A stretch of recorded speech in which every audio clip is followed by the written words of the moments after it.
Hello, YouTube. What is good? And welcome. We are here with part 7 of the Shadowrun series. Now, if you heard that in the background, I'm just making sure that I'm live because YouTube likes to not post my stream sometimes. But we are live. I have confirmed. So let's get into it and let's continue the series. The MTR rockets noiselessly toward Howie along the edge of Kowloon Bay. The black water glitters in the night with the light of 1,000 reflected storefronts. Gaichu stares sightlessly out the window, one hand pressed to the glass. The Wampoan elders are dead. They forced your hand and paid the price for it. Their story was a cleverly crafted lie, meant to put the ghoul to death for their greed. But was the trade you made worth it?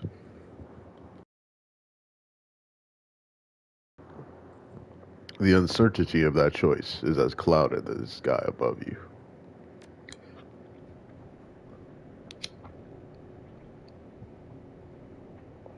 Oh, and tomorrow is Independence Day, but unfortunately, I'm going to be doing something tomorrow. So, for whoever is watching these videos, I will not be streaming tomorrow, most likely, because I'm going to be out.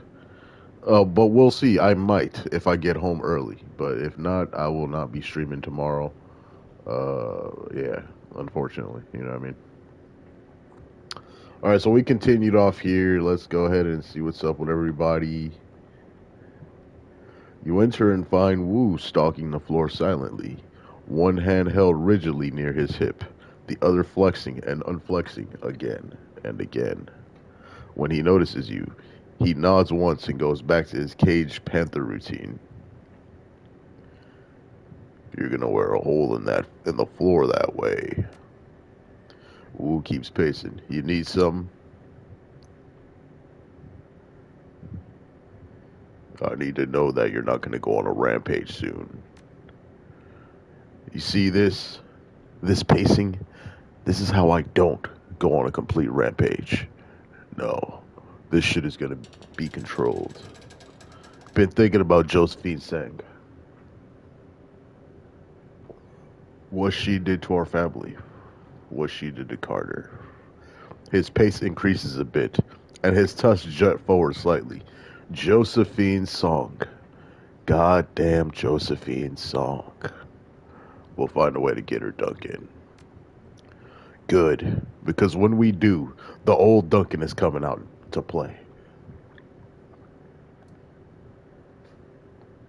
Wu's eyes smolder. Here's what we do. We walk into Sang headquarters and ask for the boss. When she comes down, we grab her, take her somewhere quiet, and ask her why she had Carter and those runners killed. Find out what happened to Raymond, whether he's alive or dead. What happens next is up to her.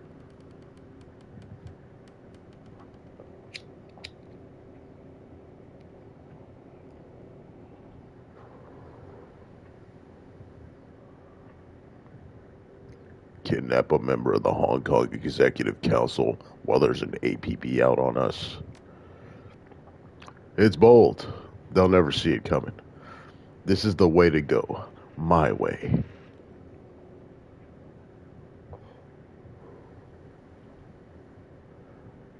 Now, where have I heard that before? What? My way? That's right. There's one way this is gonna go. He catches himself. Understanding appears in his eyes. Oh, crap. That's what Ray used to say. Raymond Black, our benevolent dictator. No questioning his rules. No falling short of his expectations. It was his way or the wrong way.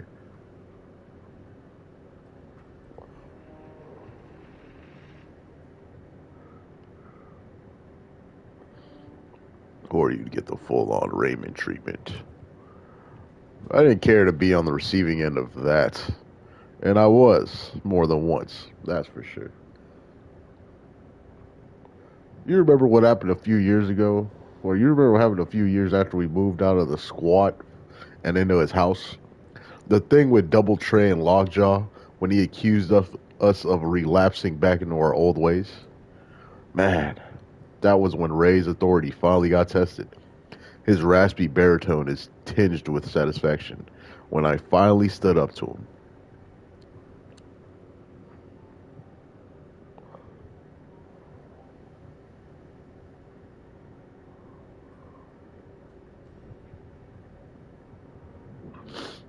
Yep, the way he handled that was part of the reason I eventually left. He just wouldn't listen. I thought that I might have been part of it, but to be fair, I wasn't listening either. That was our pattern, wasn't it? I wouldn't listen, he wouldn't listen. Then we butted heads, rinse and repeat once every few weeks. He smiled, but it's filled with regret. But that time was the worst. His face settles into an expression of resignation. Okay, Mr. Thorburn, we don't need to do things my way. No need for us to butt heads. He stretches. You can hear his joints crack. And on that note, I'm going to have to ask you to clear out. It's been another long day.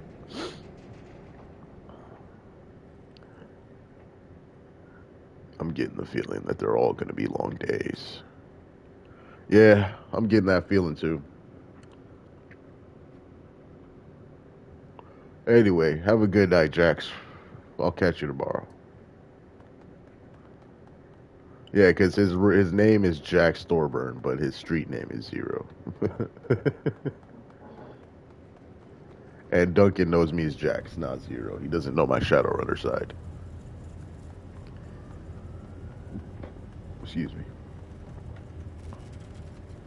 As you step into Isobel's cabin, she turns to face you. The desk that she's been working at is a mess. Food wrappers and computer expansion cards lie together in a heap. Isobel herself doesn't look much better. Her eyes are badly bloodshot, and her lips have been drawn into a deep frown.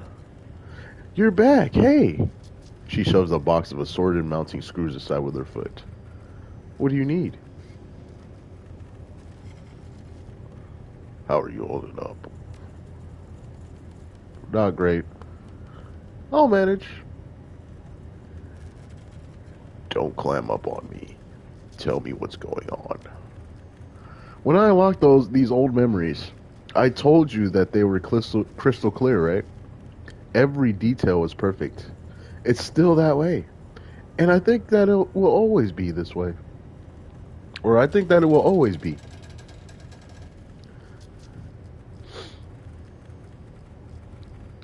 Then I guess the question is, if the memories aren't going to change, can you adapt to living with them?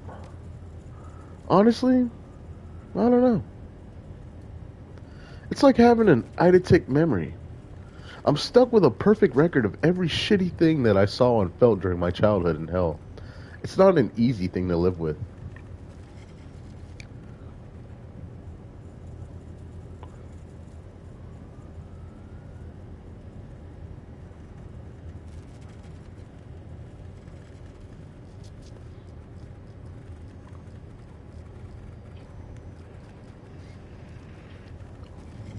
I knew a guy back in the Barrens who got his arms hacked off with a machete.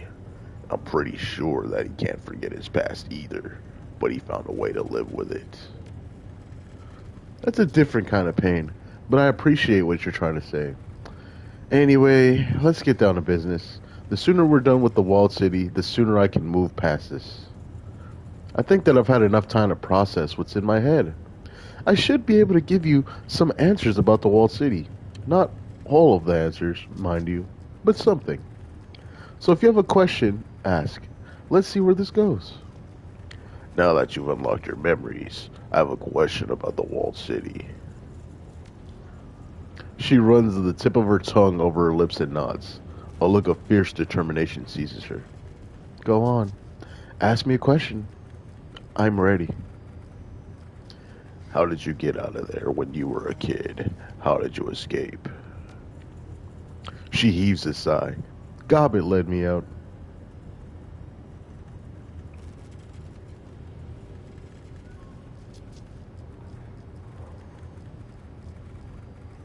Really? She must have been what? 9 years old? Something like that. Go ahead and ask about her if you want. I'm sure that she'll be happy to brag about it. But I think that we have more pressing matters to discuss. That's all for now. Can we talk about something else? I have another question about the Wall City. To be honest, okay, yeah. Any thoughts about the last run? I thought I would have missed the Wampoans, and you know what? I don't. They're all a bunch of pompish, cliquish tech junkies who act like they're in high school, all backstabbing and whispered gossip. The elders are the worst for them, always pitting their cronies against each other. They're useful allies, but I don't ever want to deal with them directly again.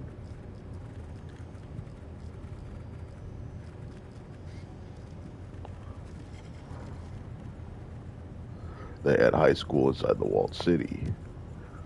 Well, I didn't exactly go to high school or any school for that matter, but I've watched a lot of Trid, and I hang out on the Matrix all day.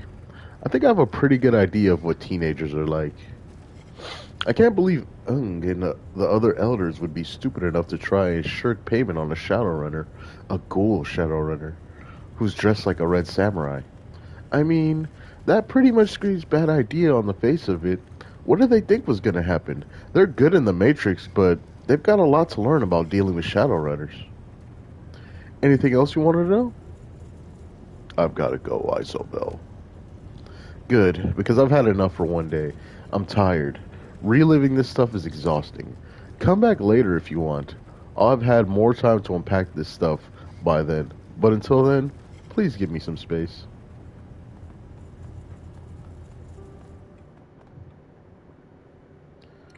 Gobbet glances up at the sound of your approach, a slight smile across her face. Hey, pal. She puts her hands on her hips, sending madness scurrying. Are you ready for your next lesson?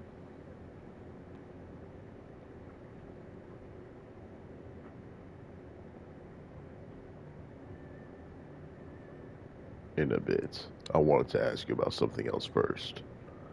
Yeah? She flips the tangled rope of hair back over her shoulder. Go ahead then, if you need to ask. I've got a question about Isobel. Oh, yeah? Well, sure. Then ask away. She told me that you let her out of the walled city when you were kids. Care to fill in the details on that? Yeah, I guess I'm not surprised. This has never been big on padding a story with unnecessary detail. Want to tell your side of the story? Seems that I've got invested in a walled city. I've got a vested interest in the walled city these days. Yeah, sure. Why not? I'll share. She taps her chin thoughtfully. To start, I guess that you're gonna need to know what the walled city was like when me and Iz were kids. She didn't tell you anything about that, did she?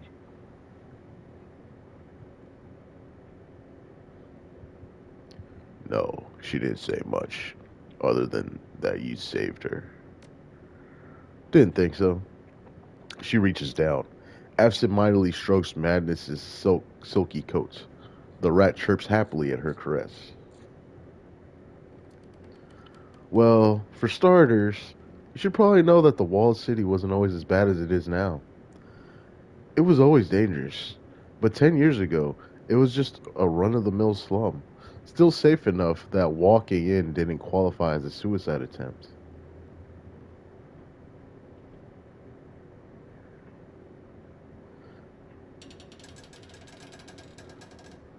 I was in the walled city earlier. I wasn't impressed. You were in the safest part of the walled city, Seattle. The Lotus Den is the lap of luxury compared to the rest of the place. As you go deeper toward the center, it gets a whole hell of a lot worse.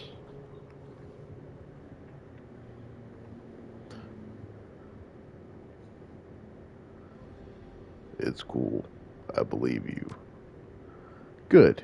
It'd be pretty stupid of you not to. Please avoid the walled city like the plague for a reason. Or people avoid the walled city like a plague for a reason. Anyway, back when I was a kid, it was pretty much all like what you saw in the Lotus Den. Not exactly Victoria Harbor, but survivable if you knew what you were doing. Back then, I used to play in the walled city. Rat would lead me into all the nooks and crannies that grown-ups were too big to fit in through. There was this other young shaman in there that I used to play with. His name was Happy or Lucky, something like that. He followed Pig. Nice guy. Good card player. Obviously, none of this was a good idea. A teenage girl going into the walled city by herself? That's a recipe for disaster. I didn't realize any of this at the time, though. I loved playing in the alleys and crawl spaces of the walled city. It was fun.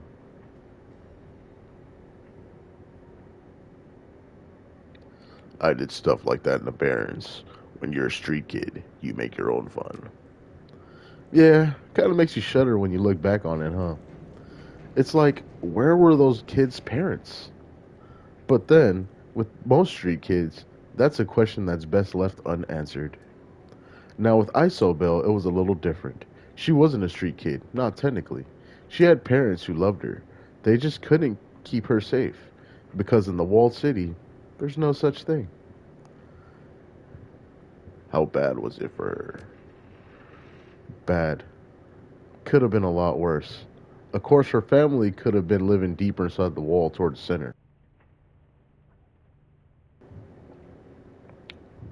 From what I've heard, that's hell on earth.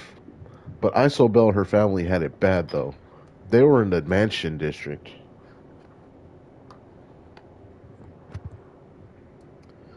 Ma- Mansion District. Sounds nice, right? But it really, really isn't. Imagine a sort of holding pen for refugees from the Middle East and Africa. Basically, anyone who isn't Asian, European, or goblinoid. Now, cram it full to twice its normal capacity and make sure that nobody living there can afford a loaf of bread.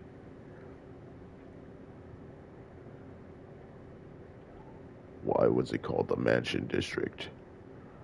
The locals named it after Chungking Mansions out in Simsha Sui. Sort of an inside joke. The mansions are the unofficial African quarter of Hong Kong. Most of the free enterprise zone's African immigrants settle there if they can afford it. The destitute refugees like Iz and her family don't get to go to Chungking Mansions. They get herded into the walled city. And once they're inside, the mansion district is where they wind up. Forced relocation, I guess some things never go out of style. No, they don't. And once the refugees arrive in the mansion district, their prospects don't exactly improve. The only thing that most of the people in the mansion had in common were the color of their skin and the fact that they were living in crushing poverty. They didn't even have a common language to speak. It was a pretty rough place. Lots of infighting, lots of gang on gang violence. People did band together for protection, but there wasn't a lot of hope. Everyone lived in fear of being sent deeper into the slum, towards the center. When you start getting dragged in that direction, you don't come back. Reminds me of life in the Barrens. Yeah, I imagine that the two were pretty equivalent back then, before the walled city got really bad. Anyway, this is where I met Isobel. It wasn't long before we were friends. She was interesting. I think that's why I let her latch onto me. The girl was smart and savvy, but cripplingly shy. She didn't belong in the walled city. No one really does. But with her, it was painfully obvious. She was like a little mouse crammed into a box full of weasels. It was only a matter of time before somebody snapped her up. So what happened? What led you to take her out of the walled city? Rat happened. She came to me in a dream, showed me that whatever was going bad in the walled city was getting worse. The whole place was rotting from the inside out, choking in bad key and lost hope. I decided to go inside one more time. If I found Isobel, I'd offer to lead her out. If I didn't, well, she grimaces, spreads her arms.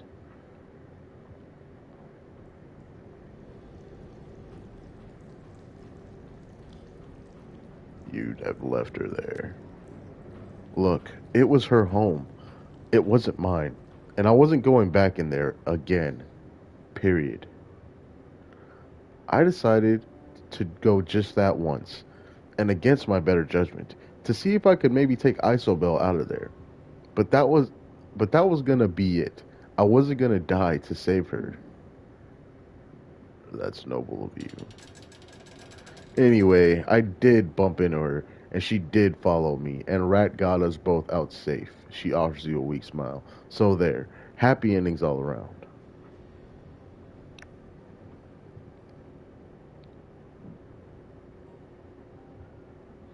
What about the other people who stayed behind? That other shaman that you knew? They went bad. Crazy. That pig shaman that I knew wound up going full on toxic. It was horrifying. He burned himself out in an orgy of blood. She shudders. Nasty business. And not for me. Toxic. What does that mean? When a shaman goes toxic, he goes bad. It's like if you invert the usual meaning of a totem. That's what a toxic shaman does. Dog shamans are loyal and friendly, like all good dogs are. A toxic dog shaman is rabid. They're both dog, but they've got different aspects of dog. Get it? Yeah, and your pig shaman friend went toxic. That's what I heard. You don't want to know what happened to him, what he became. It was pretty bad at the end, before the locals overwhelmed him. A lot of people died. What about Isobel's family? She said that they were living in the walled city. Why didn't you bring them with you? You think that I didn't want to? She sweeps a loose strand of hair out of her eyes. Look, it was going to be dangerous enough to get Isobel out on her own. Dragging a whole family out with her would have been impossible. Why? Because they weren't like me and Iz. They hadn't grown up on the streets. They were upper class people back in Somalia before they emigrated to Hong Kong. They were hopelessly out of their elements. Even if I had managed to find them, they probably would have done something stupid and gotten us killed. So you just left them? Damn right I did. Even if I'd managed to convince them to come with us, they would have gotten caught. The Yellow Lotus would have kidnapped them if they were lucky. If they were unlucky, the thrill gangs or the organ leggers might have gotten them. It wasn't worth the risk to even try. She sniffs. Besides which, Isobel didn't want to bring her family. She wanted to get away from them as much as she did from the walled city. Never could get her to tell me why. That's all. Can we talk about something else? Sure, ask away. I'm all ears. I'm ready for my next lesson. Right. Good. This one is about people like Auntie Chang and why we need them. There won't be a Q&A session after the story, but I want you to listen up. It's important. I'm all ears. Alright, so here's the upfront lesson. Fixers are important. You can't just go to a Johnson yourself and get a job. I mean, you can, but you shouldn't. It's a bad idea all around.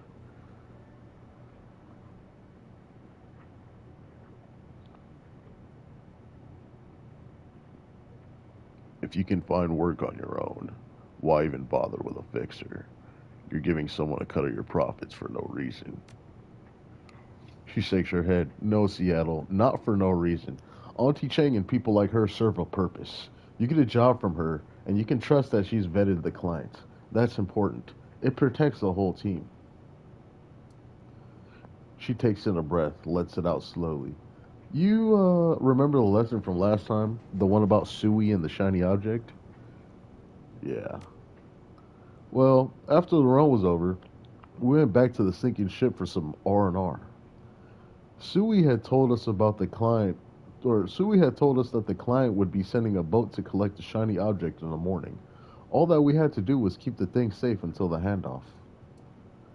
We were in a celebratory mood.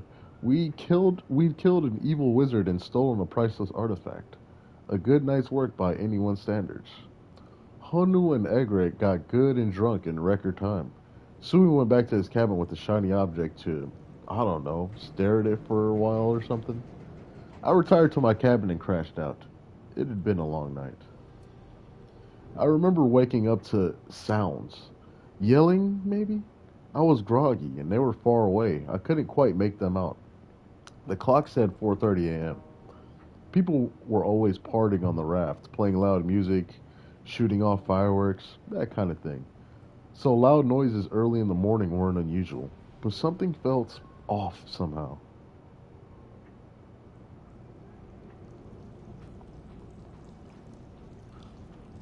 I used to get that every now and again in the Barrens. I learned to listen to it. She nods. Yeah, it's a lot like a panic attack, really. That full body certainty that something is wrong. So I got up to investigate. If something was wrong, I wanted to know. And if it wasn't, I figured that I might as well get in on the party. I stepped out into the hallway and my foot slipped. It, I came down hard, landed on my ass, and found myself sitting in a pool of blood. That's not good. She shakes her head, grimacing. No, no, it was pretty bad. So it was pretty obvious by this point that something had gone horribly wrong. My first thought was that the shiny object might have, I don't know, unleashed something. After what I saw it do in that warehouse, I wouldn't have been surprised. I shook that off pretty quick, though. I knew what this was. Our client was playing us. He'd hired us to steal the thing, and rather than paying us for the job, he sent another team to take it away.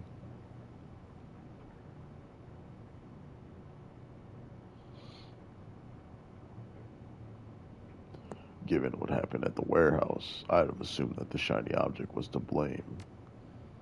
Sure, I get that. I did it did some scary shit back in that warehouse, but it also been sitting dormant for a long time before Sui and I stole it. Anyway, I got up and brushed myself off, and then I beeline for Malvina's cabin. She was the closest thing that the sinking ship had to a leader, and the strongest rat shaman on the raft. Why go to her? Why not head straight to Sui's cabin?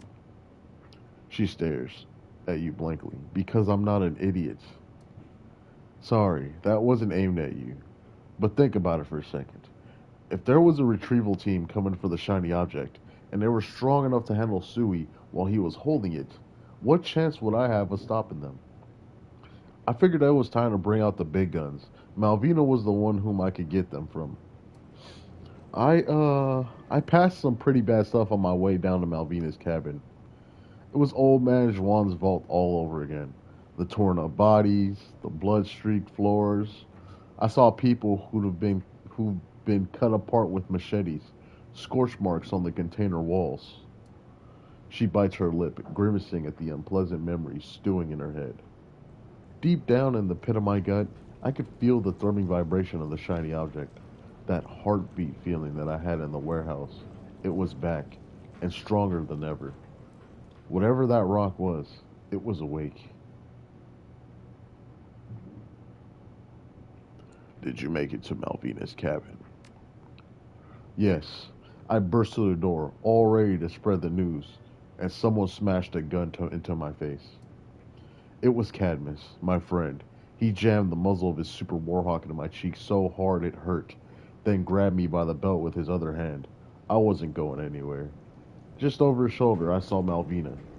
She didn't look amused. Did you think that they were in on the attack somehow? Yeah, only it wasn't an attack. Our client had nothing to do with it. Turns out there was no client. Sui had lied to us, and by helping to steal the shiny object, I'd unwillingly given him what he needed to foment a mutiny. She pauses for a moment, gathers her rats in her hands, and lifts them to her shoulders. They scurry over the leather of her coat and disappear into her hair. As it turns out, betrayal hurts Seattle. Malvina felt it, and I felt it too. Sui had been a friend. I just risked my life to save his life, like 4 hours ago, and he tricked me into helping him do something unthinkable.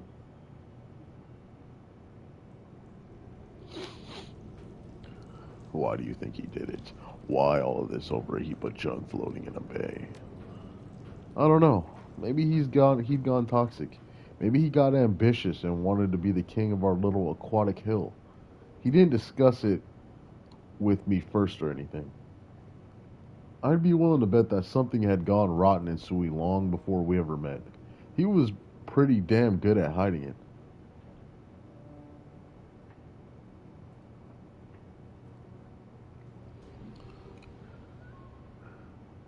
Maybe it happened recently. He could have been possessed.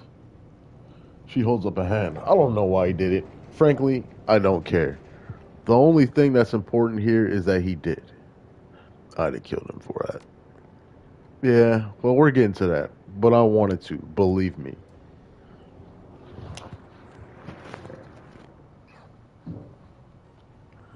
As it was, I did just about the only thing that I could think of to extricate myself from predicament. I fast talked my way out of it.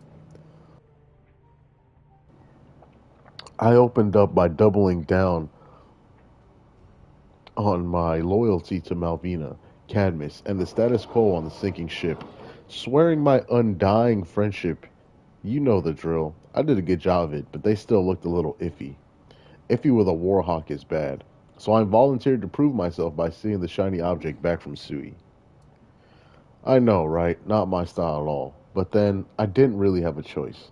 I'd inadvertently helped to arm the bastard who was tearing our friends and neighbors apart. I don't think I could have cleared my name without taking his weapon away again. It was a hell of a night. I don't want to get into too many of the gory details. Friends died, hell, friends killed each other. It was a, it was brother against brother, all that jazz. And Sui's indiscriminate use of the shiny object let a lot of things into this world that shouldn't have been.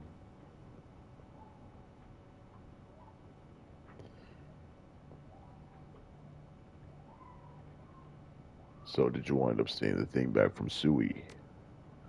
Yes, it wasn't easy, but I got it. How'd you manage that? Lies and misdirection, trickery. Rat helped. Some of the things that Sui let loose actually came in handy. He'd summoned so many of them that he couldn't hope to control them all, and that gave me an opening to use them to my advantage. I managed to trick my way past Sui's supporters and the astral menagerie that he'd summoned. Wasn't easy, but I did it. Then I saw the shiny object, and all was right with the world. And yeah, I'm intentionally glossing over the details. I had to do some things that I'm not proud of, and people died because of it. But I got the damn thing, and I got it back to Malvina. What happened then? Long story short, Malvina put the shiny object to better use than Sui ever did. She took the thing like she'd grown up using it. We still lost dozens of people, but Sui's side lost more. Cadmus was critically wounded, but he pulled through. After the skirmish, Malvina held an assembly. She told everybody that there'd be new rules for life on the raft.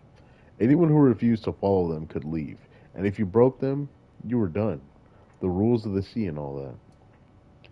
After the pronouncement, she turned on the surviving mutineers. Honu was one of them. He'd been in on Sui's plan the whole time. She didn't kill them, but she did exile them from the sinking ship. And for people in our economic bracket, that was as good as a one-way trip to the Wall City. I'd be willing to bet that they're all dead by now. In the wake of Malvina's ultimatum, 5 survivors left on the sinking ship. I was one of them. Why did you leave? I had to go. We may have washed the blood off of the decks, but the energy of the sinking ship had changed. It wasn't the carefree haven that I'd loved anymore. And as sensible as Malvina's rules were, I wasn't up to living under them. We parted on good but sad terms, and as you'd expect, we drifted apart over the years. It's funny. I hadn't even thought of Malvina or the sinking ship in years. Not until I decided to teach you your previous lesson, and it all came flooding back in. She pauses, turns to you. That's the story. It's finished. But I want to circle back on the lesson that I gave you up front because it's important. We need Auntie Cheng to bring us work, that's obvious. But we also need her to keep us honest, to be sure that we on the team are playing straight with one another. Auntie Cheng's reputation rides on the legitimacy of the jobs that she brings us, and that, more than anything, is why we need her. If we didn't have Auntie Cheng or someone like her, we'd eventually tear ourselves apart. It happened on the sinking ship. It could happen again in Heli. So anyway, that's the lesson. If you've got follow-up questions, go ahead and ask them. What did Malvina do with the shiny object? Well, first she used it to get rid of the things that Sui had let loose. Then she put it away for safekeeping. It's probably still there on the sinking ship, ensconced in some shrine or other, held under lock and key. She should have tossed that thing into the bay. Yeah, agreed. I didn't like it either. But then she'd already proven that she could handle the thing, and it did help her put down Sui's mutiny. Plus, she's a shaman. We deal with dangerous magic beyond mortal ken on a daily basis. It's not that weird for us. Hey, if you say so. Like I said, I'd have preferred it if she had ditched the thing, but in the end, it wasn't my choice to make. From what little I've heard, she's still in power over there, so I guess that it worked out okay. And Sui, what happened to him? That walking colostomy bag was already dead, eaten by his own monsters after I took the shiny object away. Turns out, he wasn't much good at controlling them without it. Her voice fills with grim satisfaction. He didn't even live long enough to watch his mutiny fail. Any thoughts about the last run? You didn't bring me on our last run, so no, I don't have much to say. Nice to have a night off, I guess. So what else did you want to chat about? Thanks, Gobbit. Sure, and Seattle, thanks for listening. These lessons are for your benefit, but I think that they help me too. And it's nice to be taken seriously every now and again. No problem, Gobbit. I'll look forward to the next one. Her face lights up. Yeah, me too. Now get a move on. I've got Gobbit things to do.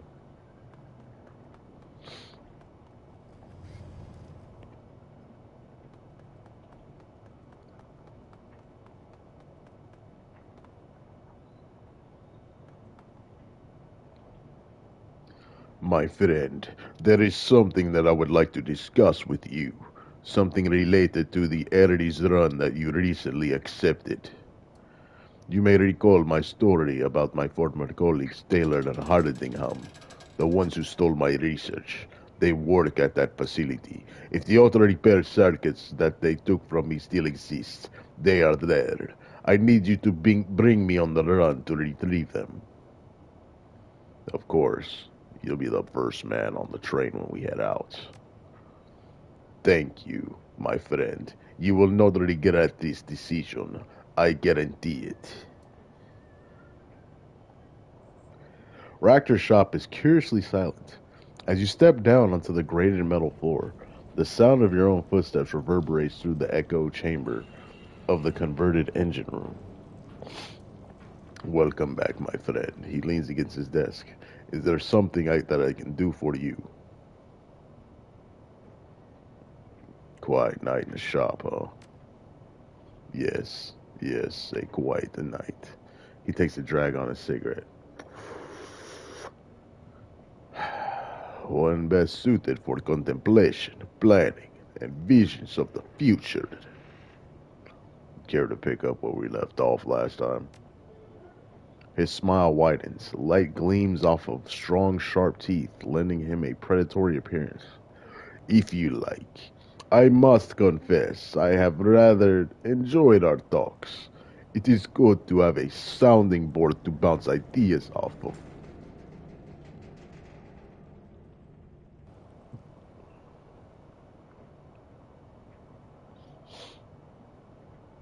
Agreed. Funny. I thought that we were friends. We are. Please forgive me if my choice of words has offended you. It was not intentional. I am by nature a solitary creature. I must confess that I sometimes forget how to interact with others. Koshé scuttles forward, mechanical pedal palps weaving. Its motions are as alien and charged with menace as they ever been. Ractor glances at the machine, and it takes a step back. He returns his attention to you with a smile. But enough of this maudlin talk. You had questions for me. Go ahead and ask them, please. I will answer whatever I can. You said that you sometimes forget how to interact with other people. An idiosyncrasy of mine. I suppose. When I get lost in my own head, relating to others becomes difficult. He smiles apologetically. It's nothing personal.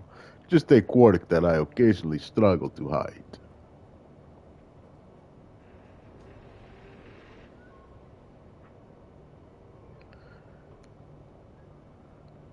You're doing a pretty good job of it. You've always been friendly with me.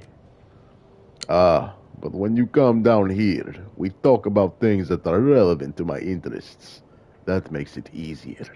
In any case, thank you. Your kindness is appreciated.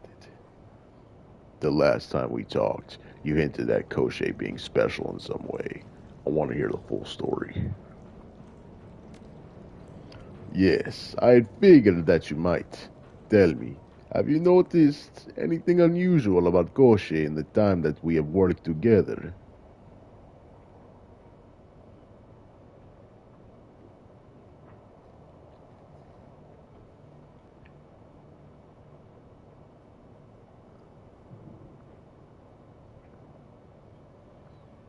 He seems to react to your moods. It's weird. He's almost more like an animal than he's a drone. He nods, his lips pursed. Yes, a good observation. Koshe's behavior could be described as animalistic, and for good reason. And you want to tell me what that reason is? The drone lowers itself, its killing legs splayed. Ractor looks to the drone, his head cocked, and then returns his gaze to you.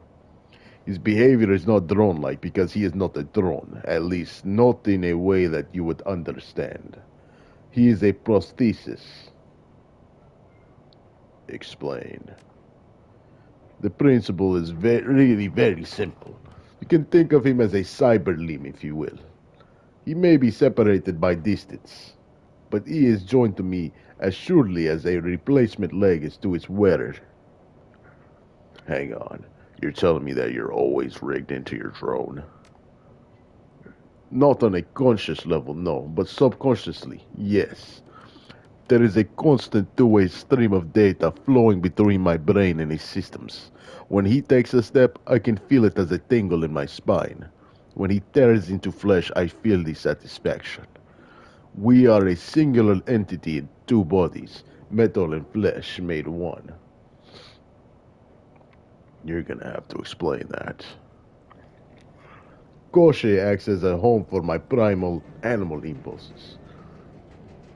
The id, to use Freud's structural model of the psyche. The analytical portions of my mind, the ego and superego, live on in me. They govern the id, and by extension, Koshe's behavior. When we're on a run and I rig into Koshe, I do not command him to attack. Rather, I loosen my grip on his reins and allow him to kill. He wants to hunt, to dominate, to bathe himself in blood. Reproduction would also be a drive if such a thing were possible.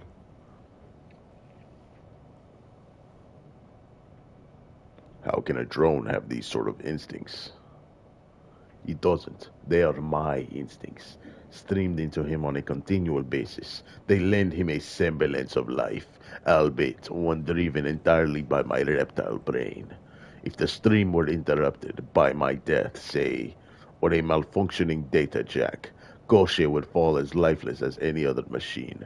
But barring such an interruption, he will remain a part of me.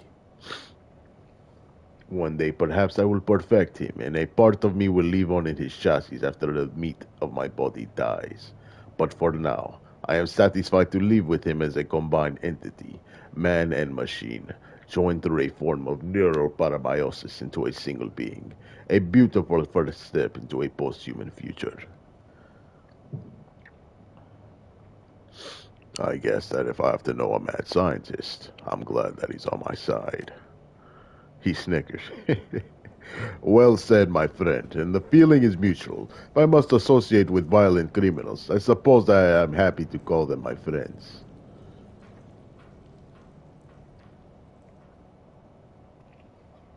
Okay, so you've rigged your drone act as a home to your most destructive impulses. I've gotta ask, why? As proof of concept primarily. There are other advantages, of course. I shouldn't have to explain the value of a combat drone that wants to kill. Tell me why you think we're going to beat the essence limit. You hinted at it before, but I want to know. I could do that. I've already shared quite a lot with you, and you haven't run off screaming. A good sign, I should think. He studies your face, peering at you through the gloom. But tell me, Zero, are you certain that you want to know? Some secrets are less pleasant than others. You might prefer to leave this stone unturned. I want to know whatever you have to tell me, Ractor. I don't run from things just because they're unpleasant. Very good. There are things that you don't know about me, my friend. Important things. What kind of things? For one, I am not, how you put it, whole. Emotionally, you mean mentally? There are arguments that could be made to support both of those positions, but no, that wasn't what I meant. I was talking about my physical body. There was an accident when I was young, a shop accident. I barely survived it. I am very heavily cybered, my friend. You wouldn't know it because I keep my enhancements hidden. Others have found them disturbing in the past. What sort of enhancements are we talking about? He uses the edge of his hand to trace a line across his hip. Everything below this, the mid-pelvis, is replacement material. That's what I was sheared in half, you see. It's a miracle that I survived the experience. The blood loss alone would have killed me. But here I am, alive and well, greatly improved in point of facts. You're saying that you're half machine. Yes. The loss of so much tissue was traumatic, to be sure, as was the damage to my sense and personal identity. But it isn't so terrible as you might imagine. By every conceivable measure, I have been improved since the time of the accident. I am more than I was before, not less.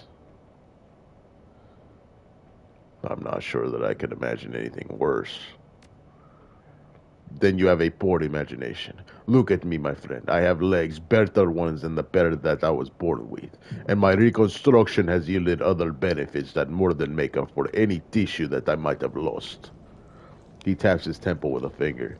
The doctors installed stimulus generators in my brain when they repaired me. With these, I can mimic the full range of sensations that the human body is capable of producing. Imagine the ramifications of such a thing. The things that you could do, the things that you could experience. The implications for operant conditioning alone are staggering. And so, yes, I have lost the entire lower half of my body. The full ramifications of such loss are obvious. But in return, I have gained so much more. At will, I can goad my brain into producing whatever sensation I wish. I can poke at the wiring of my own consciousness, and I can reroute that wiring as I see fit. Alright, so you're half machine. What does this have to do with the essence limit? He spreads his arms to look at me, Zero. I have a shred of essence left in me, and only barely that. But I suffer none of the ill effects associated with the traumatic essence loss. How can that be? A quirk of psychology, long viewed as an illness but never properly understood. I now understand to be an evolutionary adaptation to a post-human future. We will conquer the essence limit given time. Natural selection will see to it, and I am the proof. These stimulus generators that you've been implanted with, how do they work? The technology is rather akin to SimSense, but considerably more powerful and flexible. Most SimSense experiences, those found in BTL chips for example, are structured around basic narratives that provide their users with context. But if you strip away the veneer of escapist fantasy, what you have left is an extremely powerful toolkit.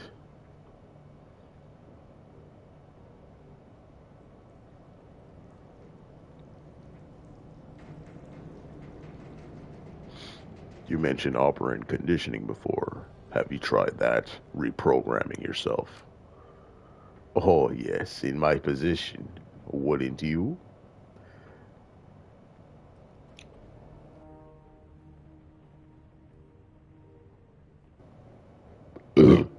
Oh, you guys heard that one. So whenever you hear me pause, that's usually what's happening. I'm burping like a motherfucker. Quite a handy thing to be able to rewire the brain's response to external stimulus. If you could make nutrient paste taste like seared foie gras, wouldn't you? And the devices that have proven equally useful in curbing bad habits. I could be quite impulsive before the accident, but I have since taken steps to dissuade myself from rash action.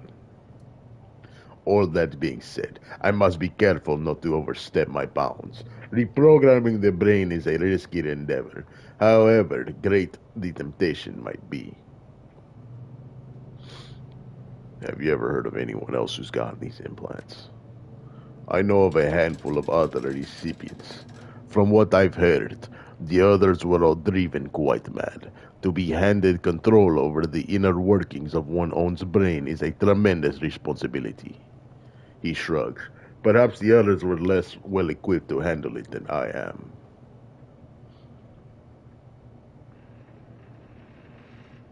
Or maybe they've driven you insane too. Ever consider that possibility? Of course, considered, then rejected. The corner of his mouth curls into a wry smile. Granted, I could be wrong about that. Perhaps I am mad. But then, what would that say about you and your willingness to associate with me?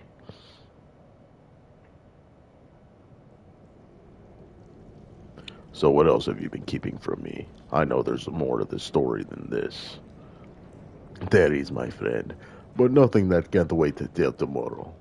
You have a lot to process, I'm sure, and I would like the remainder of the evening to myself. But if you come back later, I will finish the tale.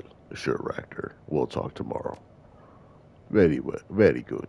Rest well.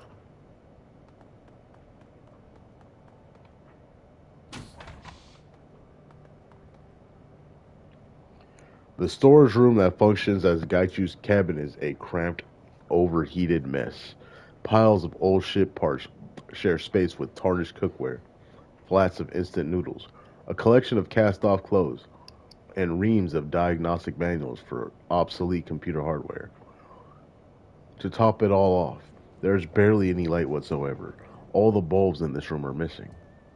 Gaichu is busily moving boxes around, apparently in an effort to carve out some personal space amid the junk that he shares his cabin with. As you enter, he cocks his head and turns around. Welcome to my sanctuary, Zero. I apologize for the lack of lights, but as I did not need it, Gobet took the bulbs for use elsewhere. Gaishu puts down the box that he's in the process of moving and politely bows his head toward you. How can I be of assistance? I just wanted to see how you were settling in. Gaichu rolls his shoulders in a diffident shrug. I live. I am among those who can make use of my services, and who are not attempting to claim the bounty on my head. Is that not enough for now? I need to talk to you. I need to talk about your condition, being a ghoul. Gaichu inclines his head. As you wish. You are my benefactor, and as such, I yield to you. Ask that. I will do my best to answer. How do I know that the team is safe from you? Because I give you my word that I will not harm you or anyone else on the team. Gaichu squares his shoulders, expression stony. I am a man with a disease, not a mindless beast. My word is my bond. I can accept that. Good. I would hate to think that is lingering distrust between us. Aside from being blind, how has it affected you? Aside from my heightened senses of smell and hearing, I am stronger, tougher, and more resilient than any mundane human. I can achieve feats of physicality that are normally restricted to adepts and those with extensive enhancements. Gaichu lifts one hand, fingers crooked to show off his elongated nails. Claws, really. These as well, as sharp as any small knife. I prefer my sword, but in a grapple, they come in extremely handy. He draws one nail over the surface of his shoulder blades. A hair-fine spiral of armor peels off in the nail's wake. Do you still need to sleep? Gaichu chuckles, his laughter rasping out over his lips. Unfortunately, I do. I am not an undead creature of legend. If I manage to unlock the secret of rest without sleep, I will be certain to inform you. I thought all ghouls were animalistic predators. Most are. In the vast majority of cases, the infected become crazed predators everyone sees on the nightly trade news. Gaichu bares his jagged teeth, running his tongue across the tips of them as he tilts his head back. I bear the physical signs, but not the mental ones. A few escape that fate. There are others, though. In Africa, there is a nation of ghouls. It is called Asamando. The intelligent ghouls in Asamando care for the ones with higher faculties, have been ravaged by the disease. Still, it not a safe place to visit. What makes you different? I am willful. Those with a strong sense of self, a chip on the shoulder, if you will, are always those that survive the infection with their minds intact. I suppose I am selfish enough to have retained a passable semblance of my former humanity. It seems like your condition has stabilized. Grab a little water now. Gaichu's voice. When I do the voice that I gave him, I need to drink water. For now, it has. I will not suddenly become a ravenous beast lurking in the hold of your ship. At least, no more so than I already am. Gaichu bares his teeth in a wry grin, dipping his head a little. Your armor is heavier than what most Shadowrunners wear, and more distinctive too. Gaichu nods, growing his assent. That is correct. It is the armor worn by the elite soldiers of the Renraku corporate military. The Red Samurai. What are the Red Samurai? The Renraku's military special operations division. The most elite that the corporation has to offer, on par with Ares Firewatch or Titan Gaia's Ghosts. Red Samurai are world-class soldiers, assigned to only the most difficult and important missions.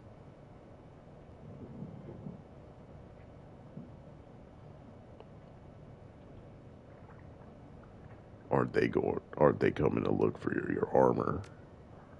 Cocking his head back, Gaichu smiles grimly.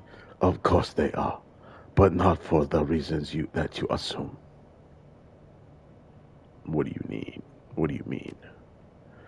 I mean to say that they will come looking for me because I was bound by duty to commit seppuku rather than flee. Obviously, I have failed in my duty, and that is a grave insult, an embarrassment to the team. You were a Red Samurai.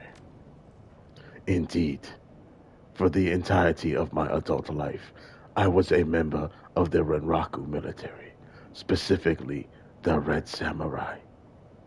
The Red Samurai. That changed relatively recently. I feel the reasons are abundantly clear. Hence, I still possess my armor, my sword, my training. They have served me well in both my previous life and in this one. Did you grow up in a corporation? Yes, in Keihanshin, the Kyoto Osaka Kobe sprawl. It is less populated than Neo Tokyo, but not by much. I grew up east in Kobe, where my father was posted in an Enraku complex. Gaichu roots up, roots around in a nearby box, running his fingertips over several chips before deciding on one. He slots it into his PDA, and a Trid photo flickers to life in the space between you. A young man, obviously Gaichu, leans against a railing which overlooks the sprawling harbor complex of skyscrapers and cranes. His school uniform is ripped, and the beginnings of a black eye are forming. Abrasions cover his knuckles, and blood dots his pants. Despite this, he's grinning like he just won the lottery. Vibrant, fierce. You look like you haven't changed much. How do you mean? I am unable to see which picture is being displayed. You look like you got no fight. Ah, that must be on Mount Maya. If I remember right, I gave better than I got in that fight. 3 against 1, but they were out of shape and cocky. I used to cause a lot of trouble when I was in school. My father was constantly raging that I had no sense of responsibility and that I needed to take life more seriously. A cackle erupts from Gaichu, sudden mirth spreading across his face. The final straw was when he bailed me out of jail. I've been in jail a few times. What do you do? What did you do? My friends and I stole a delivery van. It had a shipment of Shiawase Simpson sticks. Brand new, very expensive. We were going to fence them and use the money to take a trip to Okinawa. Gaichu pauses, cocking his head. Are you familiar with what it's like to grow up in a corporate family? Not a clue. You have to understand. Children are trained to hate rival corporations. We did not regard the theft of Shiawase goods as illegal. We were simply doing our part to ensure Renraku's supremacy. This kind of behavior is ignored and even tactically encouraged by company media. Unfortunately, we were caught by Shiawase security, not Renraku. What did your father do next? Let me get a little more water.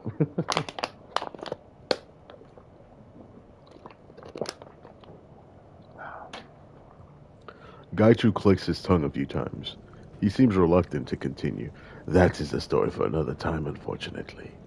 I still have a lot of arranging to do, and I doubt anyone else will be willing to be alone with me in a darkened room.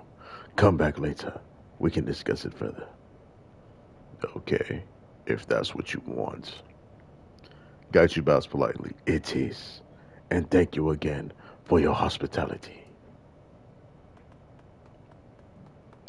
Don't trip, bro. Look, I am not biased, bro. Anybody can be a good team member, and he was being done dirty, real dirty. They hired him to kill one person, then they didn't want to pay him, and then they got the police to try to kill him because they wanted to cover up everything, and it was all because of one person.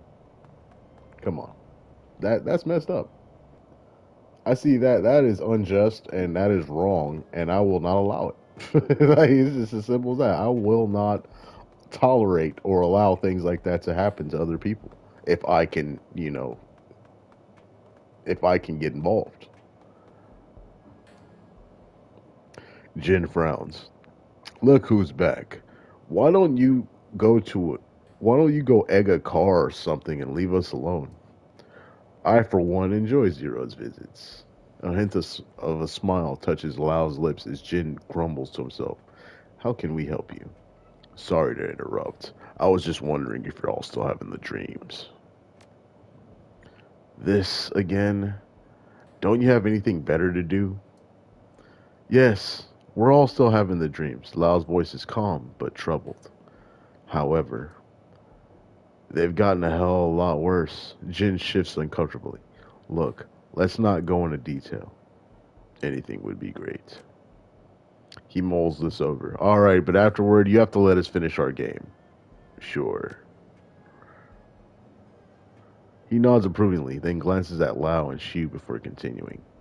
Our dreams have become unpleasant, so to say, darker, violent. He runs his hand along his tightly cropped beard. Not all that healthy, if you ask me, especially for men of our age. We come out of them in a daze. Sometimes feels like we've been punched in the senses. And the imagery, you can see him shiver as he thinks about it. Well, I said no details, so no details. That about summing up, Shu, Master Lao?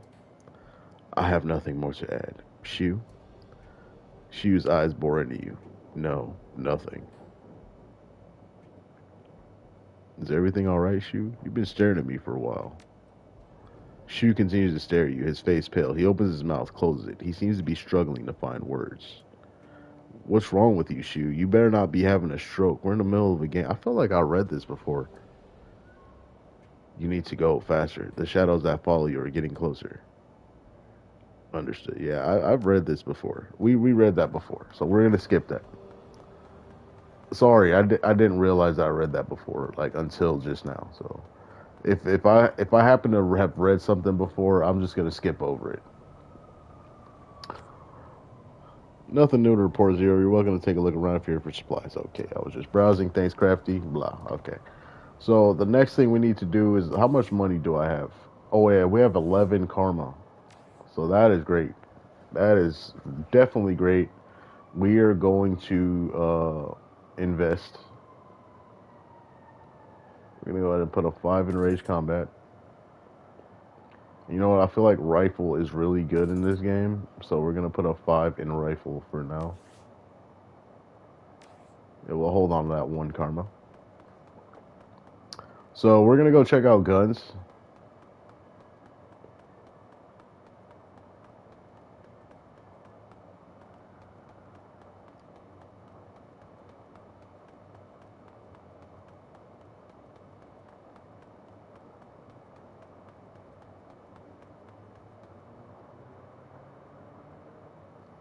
Leaning against the weapon table, Shen rests one hand atop a glass-covered case. Inside the case is a thin Chinese sword, a jian, with an ornate grip and a blade etchings. A small label on the side of the case reads, "For White Ming." Oi there, Zero. Ho there, Zero. Come to find a blade, or maybe some ginseng and peony root. How did you know my name? I never told you. You think all I do is sit on this boat and wait for you to show up? Come on, you're kindly changed pet Shadowrunner. Your name's all over Hoey. Shen grins, gesturing at you. You stand out, man. That's a good thing. It means you're becoming somebody, not staying one of the forgettables. Shen stands, twisting left and right to a chorus of cracking vertebrae. So, what do you need today? What's with the sword? This little thing? Shen runs one hand over the glass top of the case, smiling fondly.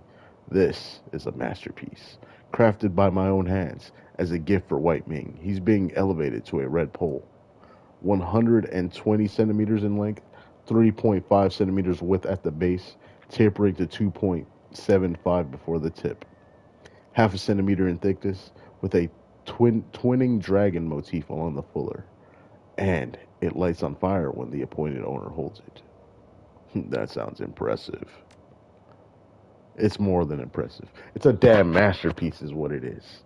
Shen's annoyance is a jagged edge across the statement. You think it's easy to make a sword like this? Hell nah. Took me 4 damn months. Few red poles in any triad can claim a weapon as fine as this. And none of them are masters of Wudong's sword like White Ming. His skills with the Jian are peerless in Hong Kong, and any who face him in combat will know when he draws his sword that they have no chance against him. Nice, indeed. What goes into making a sword like this? Time, patience, good steel stock, to be certain, a fair amount of alchemical materials like orichalcum crystals, etc. The real key is human bone. The old Chinese masters would throw in human bones when folding the steel. The phosphorus does something or other to the carbon and iron.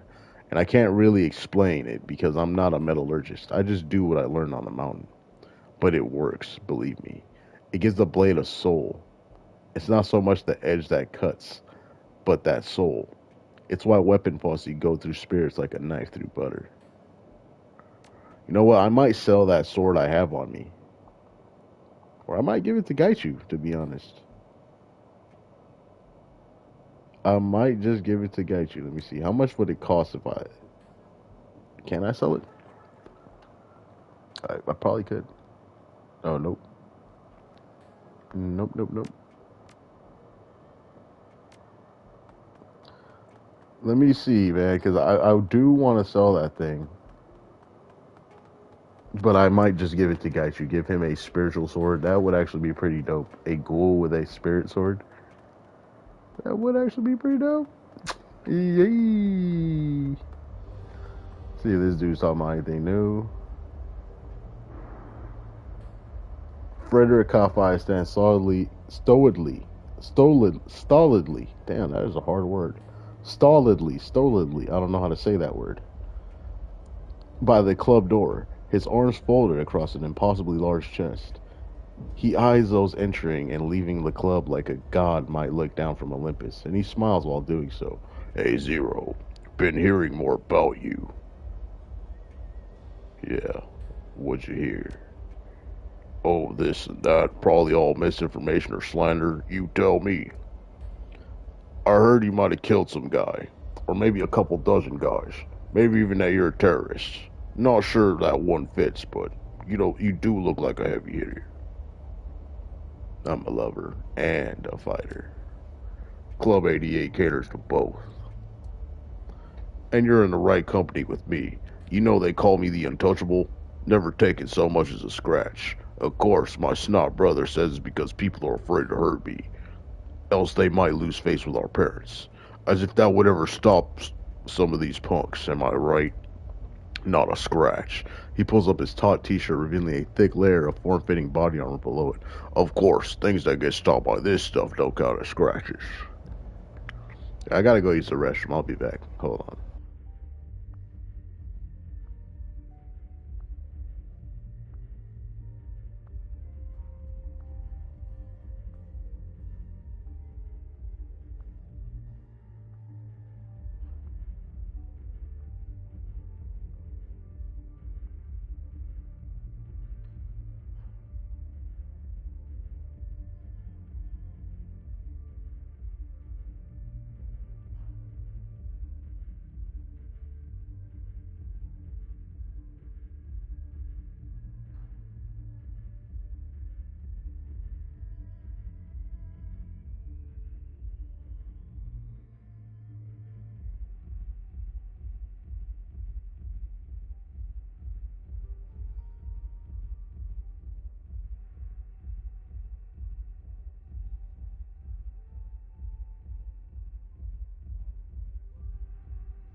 Okay, I am back, y'all.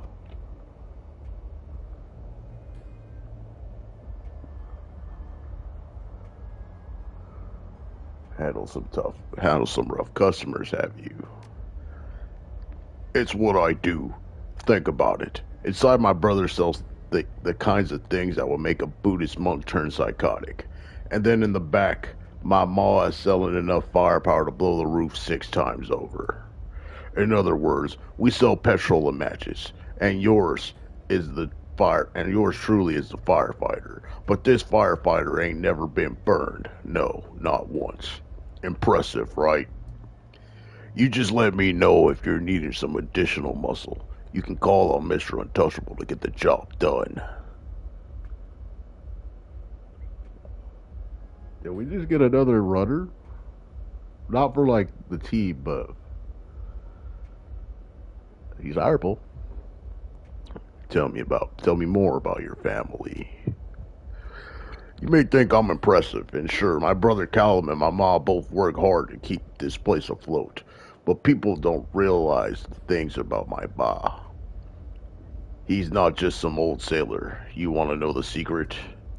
He was a pirate, one of the very best. Over 20 years at sea, and he was never caught. Untouchable, just like me. You ask him about it, and he'll deny it. I'm sure he's made enemies over the years. Gotta play it smart. Keep his past a secret. But I figured it out a long time ago. He's a great man, my ba. That's why I gotta be strong. To live up to his example. How much do you bench press, Frederick? I don't bench press. I do dumbbell presses. They're more functional. The bench press artificially stabilizes things too much. But to answer your question,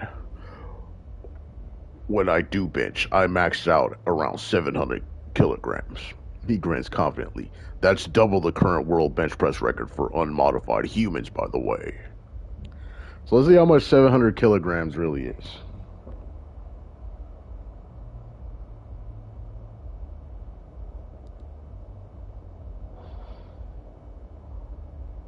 So 500 kg to L to pouch.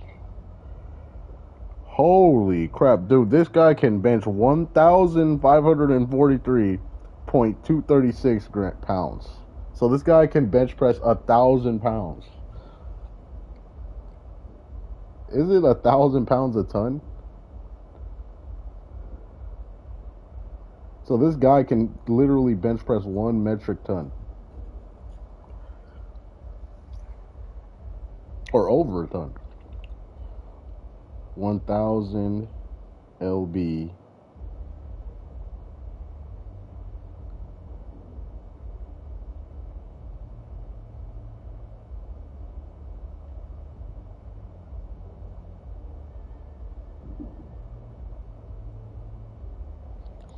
Okay. So let's see, 1,500. So he can almost lift a ton. He's like about a quarter of a way. He's about a quarter of a way from being able to lift a ton. So he can almost lift like a car. This guy, man. You don't want to mess with this dude. I'll leave you be. I'll definitely leave you be, bro. You were freaking insane, dude. You can lift a ton. Almost a ton. El Duce. This tall, well-built man has been watching you since the moment you entered Club 88. Surreptitiously, of course. Glances over shoulder and the like. But you're certain he's been watching you. He finally speaks as you draw near. I hear you want to talk about work in the shadows. Yeah, that's right. He nods in satisfaction, expression relaxing a bit. Good. Because I'm looking for work here in Hong Kong, but I don't have my own team. Call me El Duce. I'm a street samurai, good with shotguns, close combat, and I've got a bit of medical know-how on top of that. My rates are reasonable, unless it's a run against Shiawase. In that case, it's completely free. Why run for free against Shiawase? Because the sons of bitches killed my wife and stole my son. Duce's voice is hard and flat. Anything to screw them over. I don't need to get paid for. Why take your son? Profit and biology. He's got the genes for a type O immune system. You know what that is? That's a universal donor designation, isn't it? Duce nods. That's right. And it's not just blood either. If a company wants to produce bioware on the cheap, they use sinless type O bodies as templates to grow the ware in. Human factories, basically. Sick stuff. But it's not like we can complain to anybody. Officially, we don't even exist. Shaking his head, Duce looks away. Let's talk about something else, okay? You live here in Helway. Nah, Chung King Mansion's down the way, near Hung Home. It's a real hellhole, but nothing like the walled city. Still, I come up here because this is where the work is. A lot of smugglers coming in and out, and a lot of freelancers need to solve problems. Gesturing toward the rest of the bar, Duce surveys the dingy interior with an uncritical eye. Places like this exist all over the world. Dives where cops don't come in except with riot gear. Where people like us gather around to try to figure out how to make our next new yen. Find the right one, and you can find any kind of work you want. Have you been a Shadowrunner your whole life? Chuckling, Duce shakes his head. Nope. Originally I was in IT, tech support.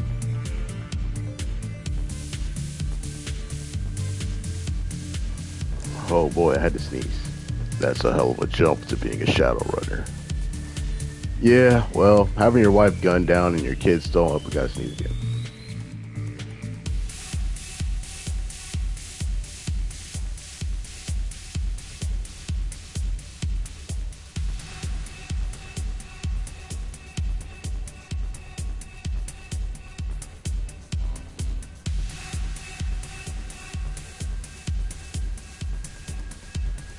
Okay. Your kid stolen tends to focus attention. Sounds like a bad action sim, doesn't it? Still, that's how it happened. One day, Shiawase's getting a reckoning. See you later, Duce. You too. Keep safe, alright?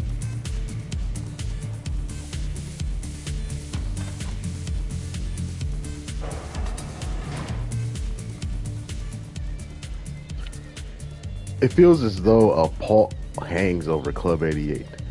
There's a few patrons on the dance floor, and far more hushed conversations than raucous frivolity. Ermine scans the too thin crowd, as if she could suss out the reason for the change. Something's not right. Not right at all. You expecting trouble? No, not the kind you mean. It's just a shift in the mood. Usually when it gets this way, it's for obvious reasons. The death of someone beloved in Hewi, or a terrorist attack hitting too close to home. This time, I don't know. But it doesn't matter. When spirits are down, people drink. When spirits are high, people drink. We make money either way. I just prefer knowing which way the winds are blowing. Comes from being an old sailor's wife. You said you worked in the corporate sector. Oh yes, I was with Baihu for many years before the boys were born. I started as low as one can get, but I was always good with people, and I understand the politics better than most. Being a troll in the corporate world is very hard. There's a lot of bigotry.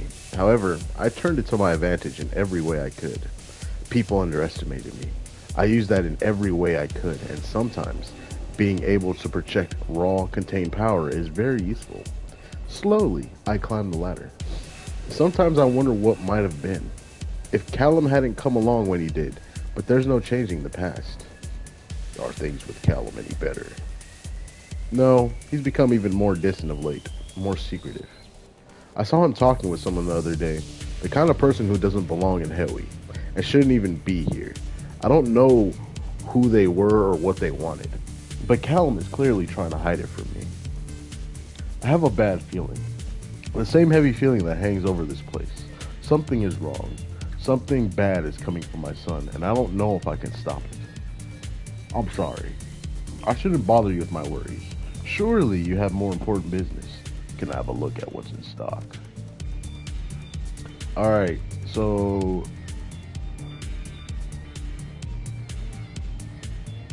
Man, this stuff is expensive.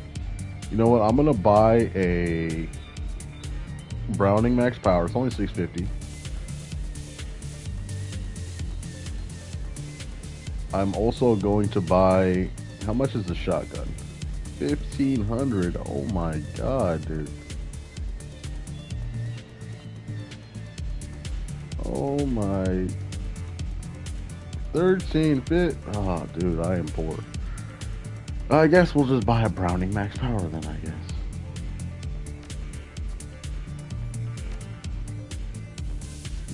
I'm broke. This thing is worth $0.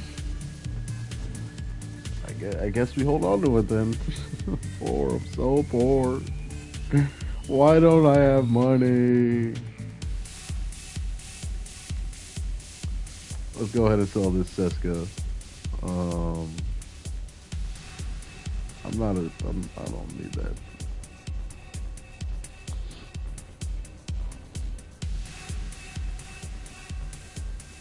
Damn, Toko is so cheap.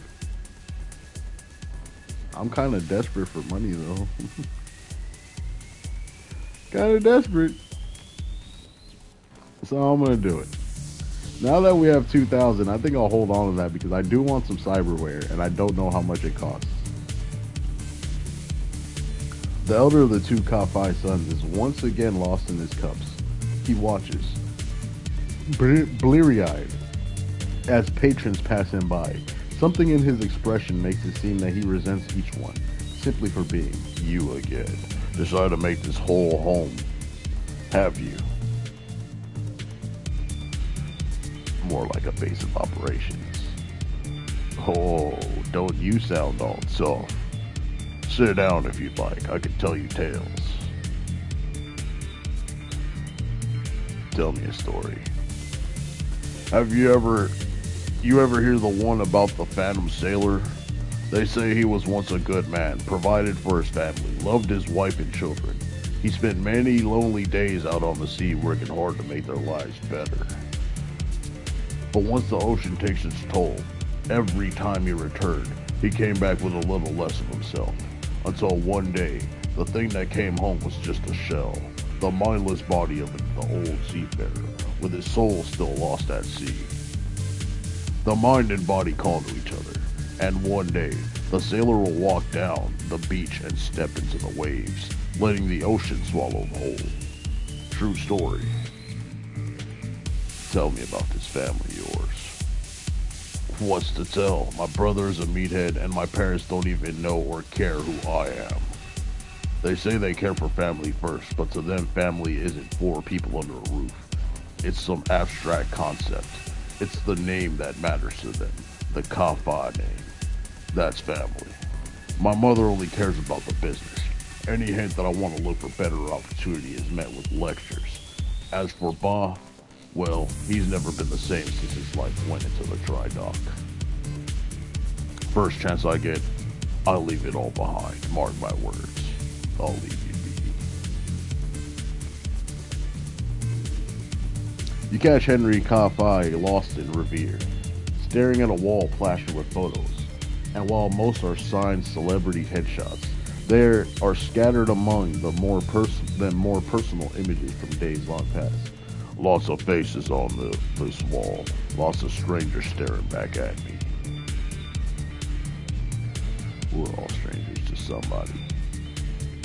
This wall makes me think that more a person is in the spotlights, the more they're a stranger to everybody. We get the occasional Simpson star athlete surrounded by an entourage of muscle and photographers. It's all for their image, you see. They want a stack of carefully staged photographs that seem like paparazzi shots in a notorious underworld.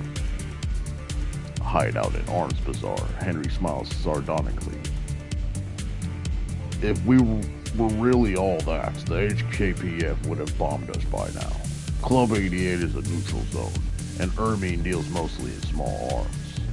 We clear the joint, let them stage things however they like, throw a few tattooed out blue lanterns in the background. In exchange, we get a big stack of new yen and a glossy face on the wall to show how popular a club has become. Kindly locks all Haley down for a visit. Those famed bunnies are safer here than they probably are in their penthouses. It's all my wife's idea, of course. She's got a good head on her shoulders. Column's lucky he's got her brains. I'm afraid Frederick takes after his old man.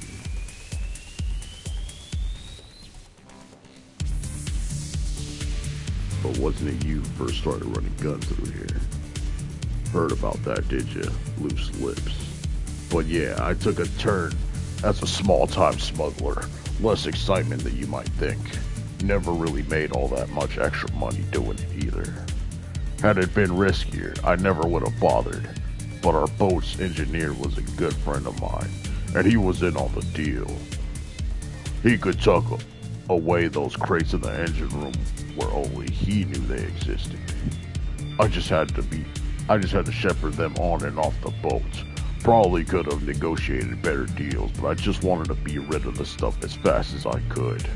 Didn't want Wu Jing to find out, and I especially didn't want Ermine to find out. But find out she did, though.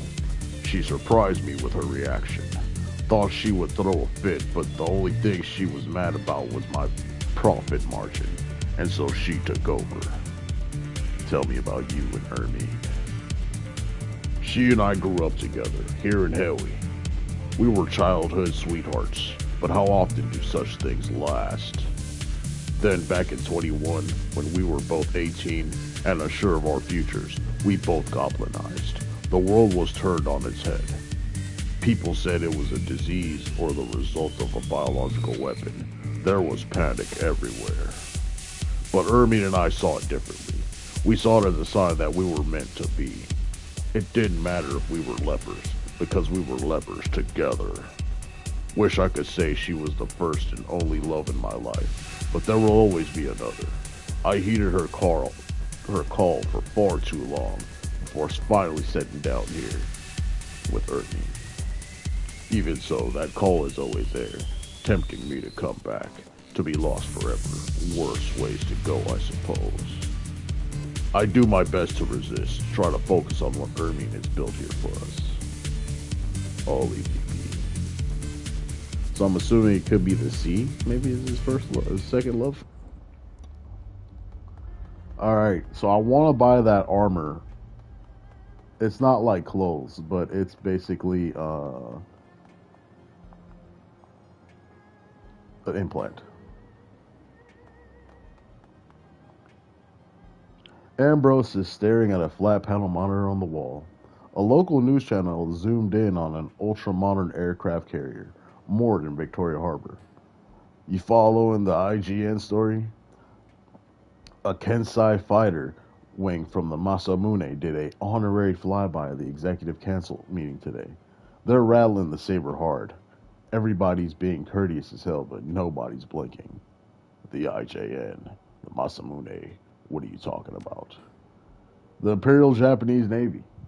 They marked the carrier Masamune's battle group in Hong Kong for a visit. They're trying to intimidate the city. Nobody's having it, not even the Japan Corps. It looks like it's being driven by some sort of weird internal Japanese pissing match. The Imperial militarists want to cow Hong Kong and bring it under the umbrella. However, almost every megacorp, including all the Japan Corps, want Hong Kong to remain independent. Tensions are high. Is there any chance that Japan will ever take over the Hong Kong Free Enterprise Zone? No way, not in a million years. This kind of rooster show goes down all the time. Worst that'll happen is a bunch more posturing like the IJN has an accidental fire incident with a coastal boat. Somebody test fires an anti-ship missile. The port authority finds the Masamune's paperwork lacking and charges them exorbitant harbor fees. Noise like that. They're a bunch of square-haired idiots with muscle cars, revving at each other. Just stay out of smuggler holes. The IJN likes to go on sprees of blowing them up to show how well protected HK would be under the yoke. Ambrose snorts in amusement. Those honorary flyover fighters had live ordnance loaded. Ridiculous. Say what you will, though. That Kensai multi-role fighter is a sweet bird. Ambrose ogles a close-up of one of the shark-like jets on the wall screens. Twin Mitsubishi double aught delta turbofan engines, ramjets, thrust vectoring, Generation 4 fight by wire. Hey, hey, gorgeous. Do I have anything to worry about? Yeah, don't go into a bar full of drunk Japanese sailors with a free San Francisco t-shirt on. Ambrose snickers. This whole IJN drama is going to go on like it always does. The Japanese Navy will eventually realize no one is even paying attention. Then they're going to steam off in a huff and maybe blow a few smugglers out of the water.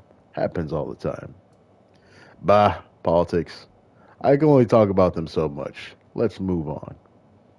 You came here as a runner, and now you're busted up, Doc. What happened? Hey, I'm not busted up, you insensitive jerk. I'm economy size. Ambrose erupts into laughter, slapping the side of his wheelchair. He quickly devolves into shameless giggling.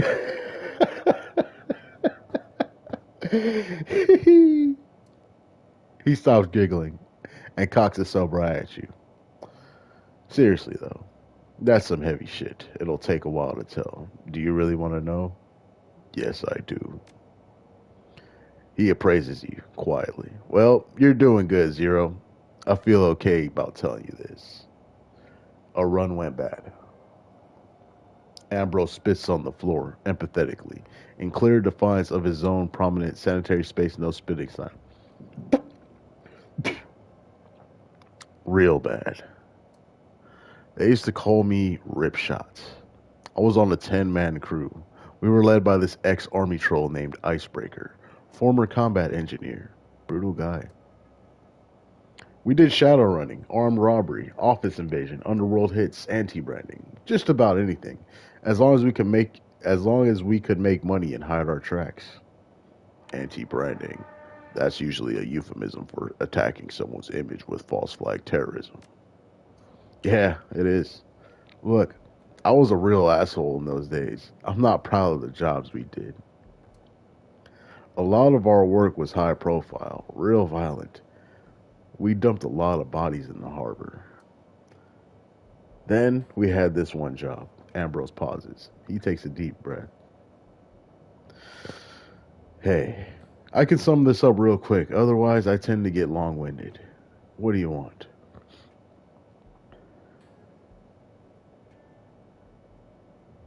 Give me the full story. We were breaking into an R&D facility. It was a vanilla job. Cheap rent-a-cops, flawed security system. No problem. It was going like clockwork. I was out in the command van on Overwatch. Bam! Something hit the van like a freight train. Ambrose grits his teeth. His body visibly tenses at the memory. The walls crushed in on me. There was a flash of light, then darkness, stabbing everywhere. Pressure like a mountain falling on me, feeling crushed to a pulp. Then I blacked out. Ambrose falls silent. He seems to be somewhere far away, in his mind. The seconds tick by.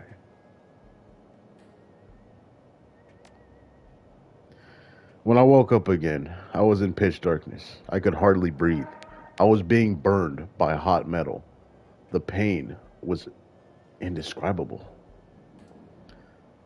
There was a shrieking, like the metal was screaming around me in sparks. Someone was cutting through the wreck. A huge pressure lifted off of me. There was a blinding light. Ambrose gives a tense sigh. He's trembling. It was our glove woman, Karen. She pulled me out of the wreck, wrenched 4 tourniquets on me, shot me up with drugs, stuffed me in a security car she shot up. Karen jacked me in. I couldn't even hold my head up. I thought my spine was shattered. Once I was rigged in, though, the pain in my meat didn't matter. I drove us out of there. I stayed conscious just long enough to get us to a friendly clinic. By the time I got us there, Karen was going down with brain swelling. Ambrose's eyes seemed to clear, as if he's returning from far away. We got barn stomped right proper. Slaughtered. They crushed the command van with a front end loader and left me for dead. Everyone but me and Karen got wiped out.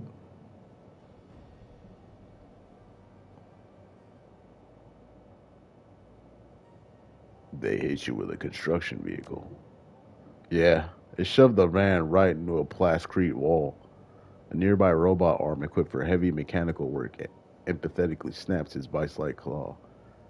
Crushed it like a beer can. I learned something from that, tell you what. How to seriously slot someone's day. Ambrose gestures with his chin towards the clinic's false ceiling. I've got an articulated backhoe boom up there with a demolition claw. Hell with guns. Anyone ever fucks with Chrome Alley, they'll learn what high-powered hydraulics really means. How did Karen escape? Karen was carrying the first haul out when the assault team hit us. She jumped into a koi pond and lay on the bottom for about 5 minutes doing her woo-woo key centering thing. They dropped a flashbang into the pond to clear it.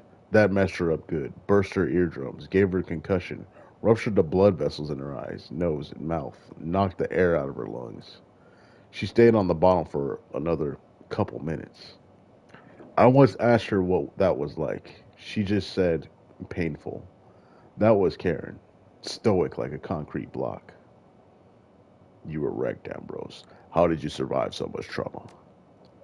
Ambrose taps the side of his head. Cowardice and job security. I was always really scared of getting hurt. I'd plugged up my tactical computer with some healware and my headwear radio. As soon as my vitals went screwy, my trauma protocols kicked in, and my radio started broadcasting my heartbeat. Karen couldn't drive. She homed in on my beacon and cut me out of the wreck with our demo saw. Then she shot me up with enough adrenaline, PM04, and morphine to reanimate a corpse. Ambrose shivers a little at the memory. And she put 3 trauma patches on me in a row. It shredded my renal system. He taps his chair. That's why this little hot rod has an artificial liver and a dialysis machine in it. Who ambushed you? I still don't know. Best I can figure out, it was some sort of counter intrusion team. Maybe the whole run was a setup. Anyway, that that's how it all went down. Afterwards, things were real hard for a while. Ambrose seems to take a stock of himself. He breathes heavily, tension drains from his body, and he slowly relaxes.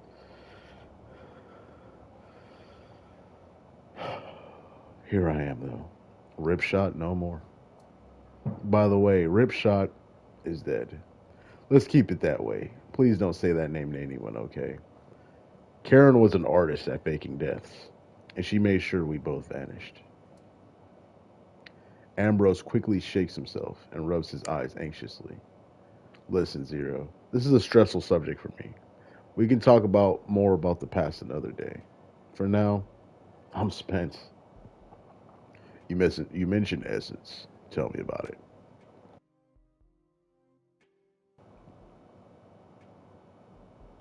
Sure, what do you want to know? Ambrose taps his wheelchair with his 3 fingers eagerly. It's fascinating stuff. What exactly is Essence? Ambrose gives an exaggerated shrug, pursing his lips.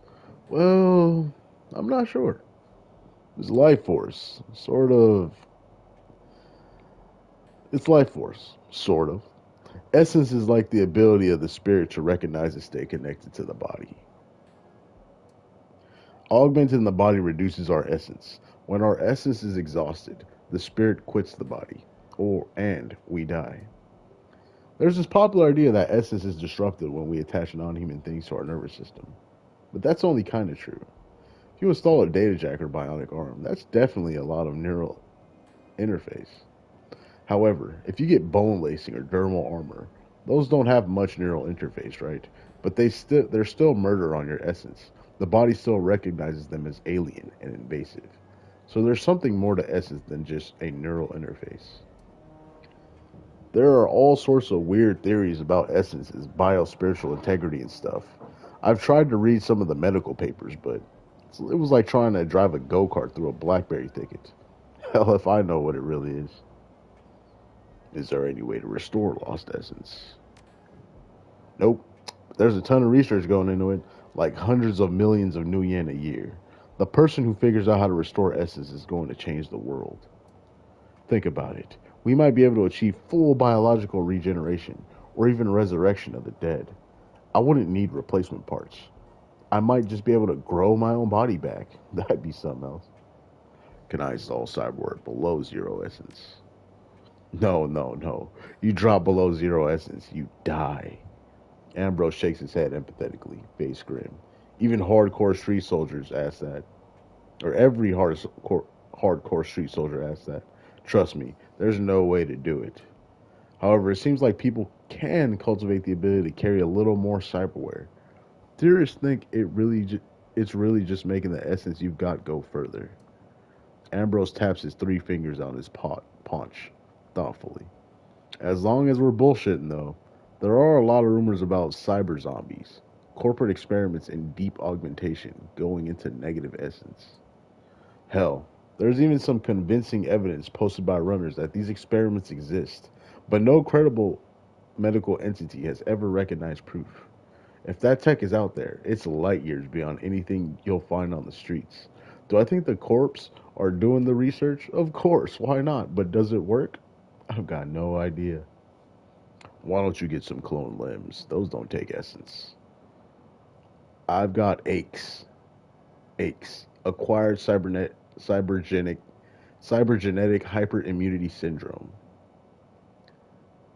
My body rejects all sorts of mods and biotech. My body now thinks the chrome is legitimate and everything else is an intruder. I've got a list of over 70 things I'm now allergic to, including bioimplants. So no clim limbs for me. Kind of a bummer. No horseradish either. No carrots, no barbiturates. Man, I used to love horseradish. How was essence measured? Oh, there are a zillion different systems for measuring essence, but everyone on the street just uses the rule of six. The rule says the body has an index of six essence, and all augmentations can be loosely scored on by how much they reduce that number. So basically, it's like your limbs in your head. So one, two, three, four, five, and six. So you got your two legs, your upper body, your two arms, and then your head. That's how you measure essence on the street. It was originally the Medvedev Dirac Biolism Index after two early researchers. They figured that the body had six parts, and they observed that replacing a limb with an early cyber prosthetic took around one sixth of a person's capacity. They developed a theory that cyber capacity was based on body regions. Each region could have up to 100% cyber, and the whole body was added up to 600%, which is written as 6. Turns out the whole theory was flawed, and body region doesn't matter much for essence cost. But the rule of 6 was easy and intuitive. It stuck, so we still use it. Ambrose gives you a crooked smile, eyes glittering. Essence is cool stuff. Cool stuff. At the end of the day, I don't know what it is. I just know I'm almost out of it. Show me your services. Sure thing. Tune up or spare parts. Cyberware. Alright, so we're going to see how much the Jesus Christ, 17,000. Goddamn.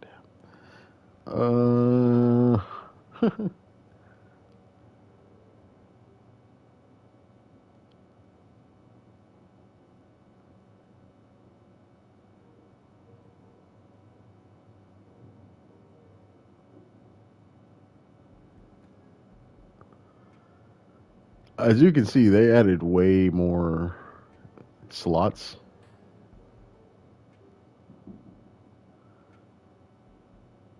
Okay, but definitely going to go for the dermal plating, though.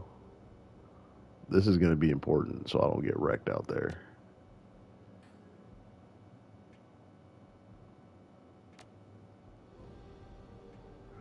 I'm going to be broke as hell after this.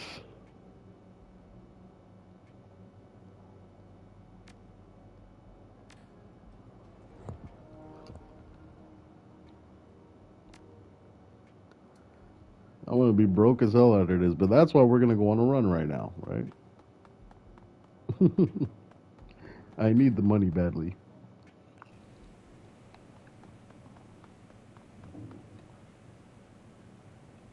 Okay, so let's go do the Let's go to the Wujing Sky Tower.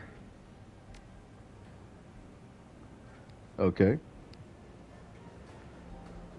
So for this run, I think I'll take Gobbets. Let's see.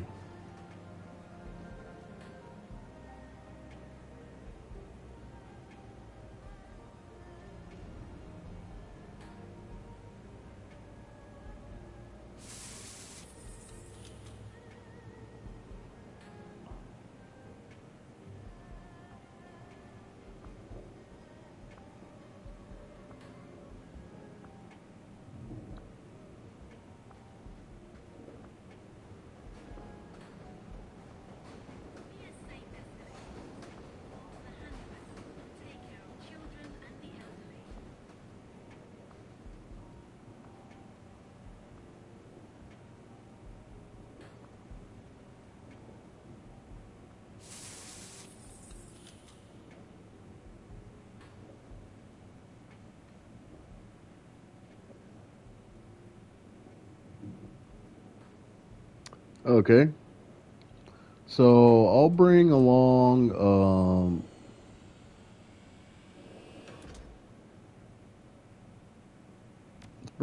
Gaichu for this run. I feel like he'll be good for this. And let's go ahead and bring. I mean, are we gonna need a Decker? I'm not sure, dude. I only have $300.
Okay, so let's just go ahead and I don't think we'll need a Decker, so we're gonna bring mm,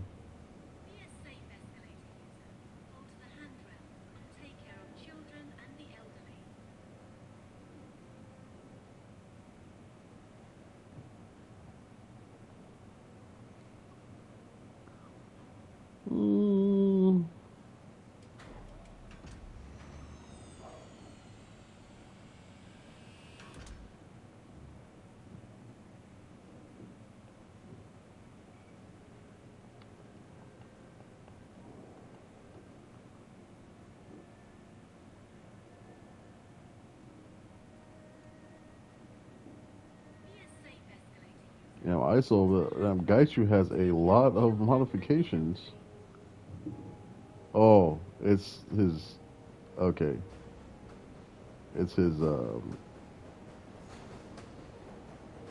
infection. You know what? Let's take Ractor.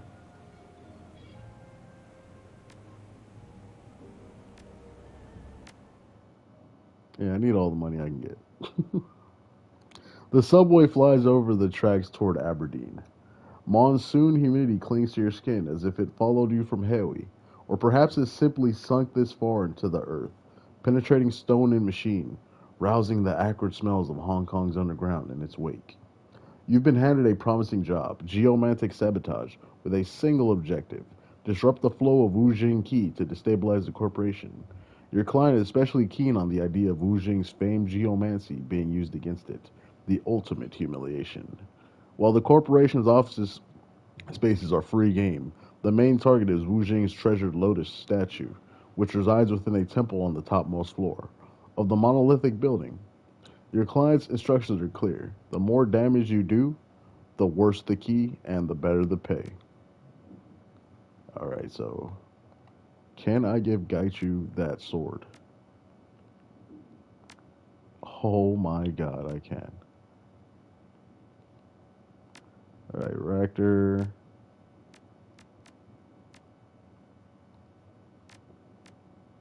Alright, I think we're good.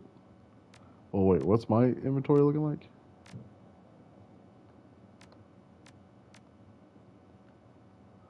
Let's give her a med kit, just in case. The subterranean access way opens to one of the Wujing Sky Tower's few employee-only entrances. As the only underground access point to Wujing's restricted levels, security is tight. It's unheard of for unauthorized personnel to reach the upper levels. Naturally, that's where you're headed. Gobbet presses a slip of laminated plastic into your hand. A grainy black and white reproduction of your own face stares back at you. The rest of the card is filled with a barcode. She leans in to whisper into your ear. Kindly wanted you to have this. Spoof credentials, fresh off of Maximum Law's card printer. These should get you past the front door. Wouldn't count on them getting us much further, though. I guess that the client said something about other ways to bypass the check-in system inside the building, but he didn't go into specifics. She shrugs. Kylie had some choice words about that, but whatever. We'll find a way past security. Almost on cue, a sturdy Wu Jing security officer peers up at you from behind his desk. Evening, sir. Swipe yourself in. He gestures to the ID scanner in front of him. He looks at the console, then back at you. His eyebrows rise as he observes your company. You realize your credentials only allow you access through floor 10, right? It's very important that my companions come with me.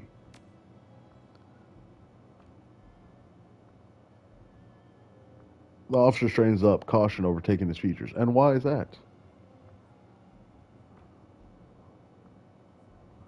They've just joined my crew. I'm escorting them to the new hires meeting. If you receive authorization for your crew prior to today, then you can pick up their credentials at the check-in terminal, long as they're cleared.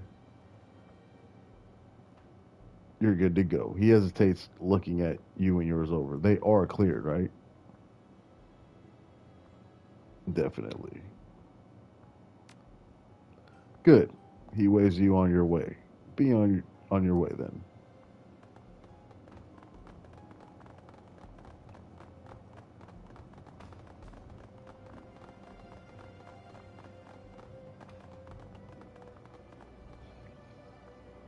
The guard watches you with suspicion as you approach. You seem confused, sir. Something I can help you with? Yeah, I need to get into the maintenance room. Her eyes narrow. Are you with maintenance? Yes. Show me your ID, please. She examined the card. This doesn't give you access to our maintenance facilities. If you're with another Wujing maintenance crew, your ID won't work here. Only in your jurisdiction. I can't let you through.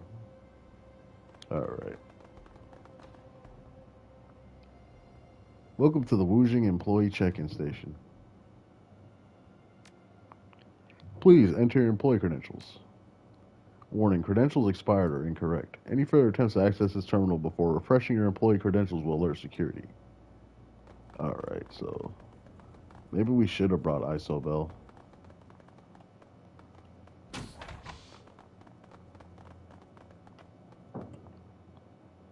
A couple of wage slaves amble about their business inside the corporate locker room. The closest man to you flings a jacket into a locker, then turns towards the showers. He stops short when he catches sight of you, and his weary eyes widen in surprise. Ah, good evening. He glances behind him, and assured by something, turns back toward you with a smile. I'm Charles. I haven't seen your face before. Are you new here? New to this building. Charles sighs. I know how that goes. I'm pretty new here myself, still learning the ropes. Any new tips for a fellow neophyte? Yeah, the upper floors are off limits, highly restricted. He glances around, lowers his voice. Not sure what's happening up there, but only company execs, security, and maintenance have access. Do they all have special passes or something? Couldn't say. Never been to those floors to check. They could be using special passes or even scanning retina, But I think with how often maintenance is called up there, I can't be too. It can't be too time consuming. Gotcha. Thanks for the help. Anytime, friend. Good luck. Just funny because I got a ghoul with me, a guy with a drone. Like,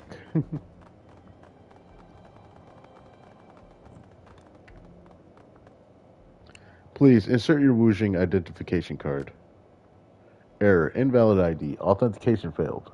Just a moment, sir. The scanner says your credentials didn't take. Let me see your ID. Here you go. The attendant's eyes skim your card and then go wide. Trespasser alert! Guards, detain him! This ID's a fake! Oh, we're going into combat.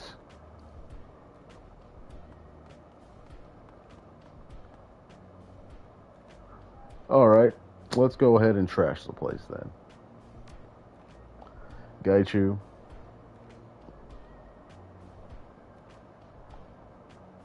So which sword does more damage?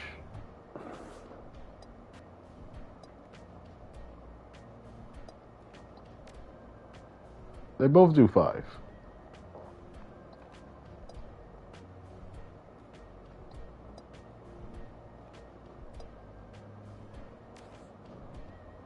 So let's go ahead and let's see. Heaven Stance.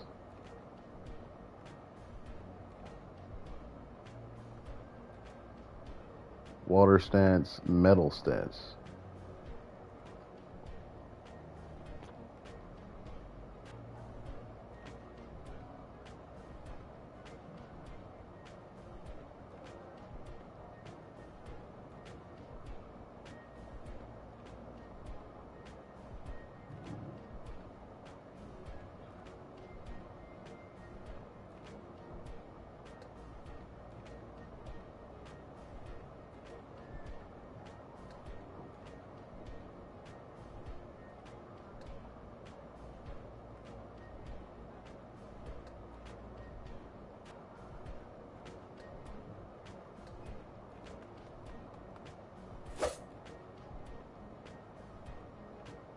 Alright. Um,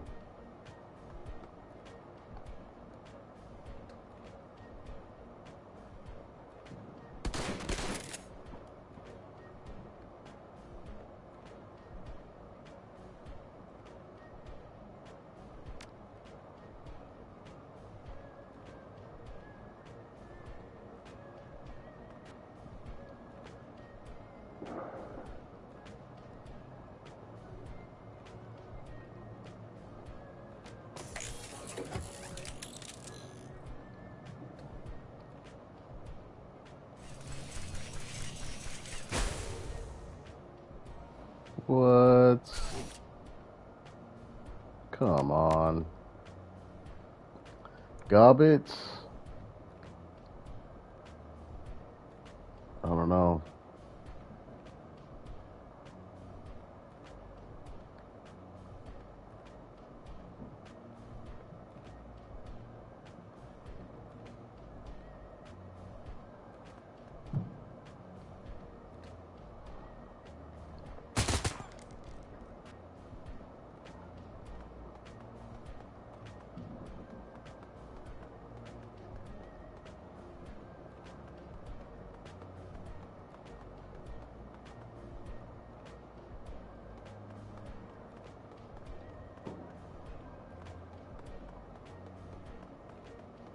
Dude, these guys don't know what to do.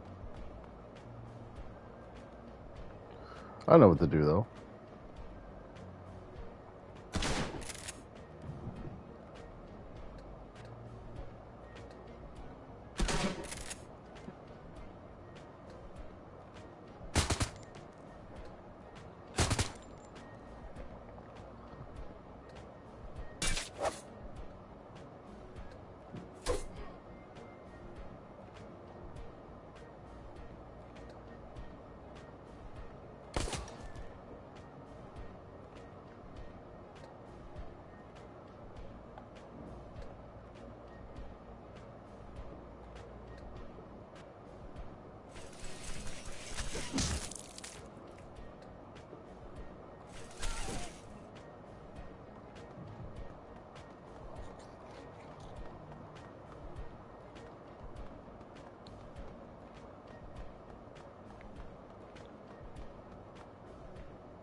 God damn.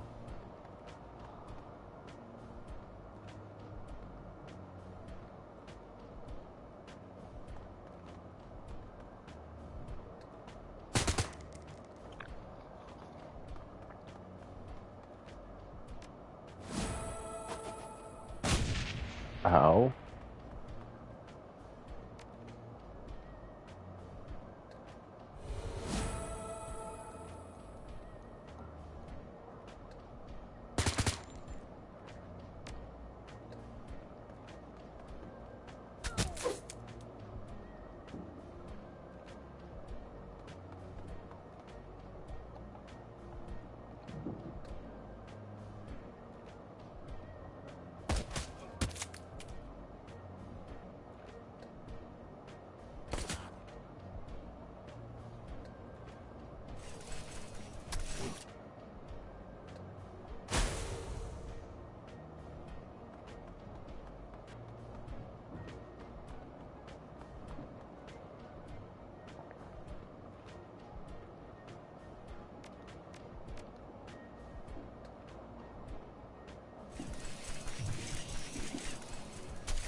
So what, is there more of them? Oh, this guy.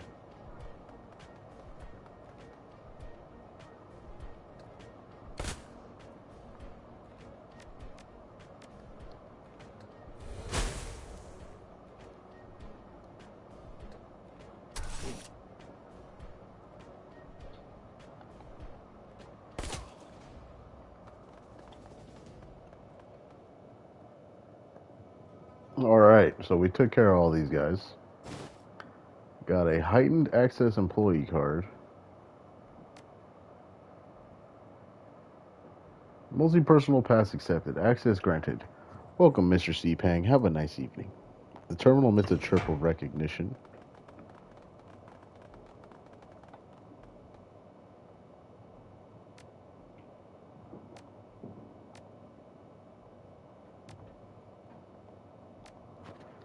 Okay.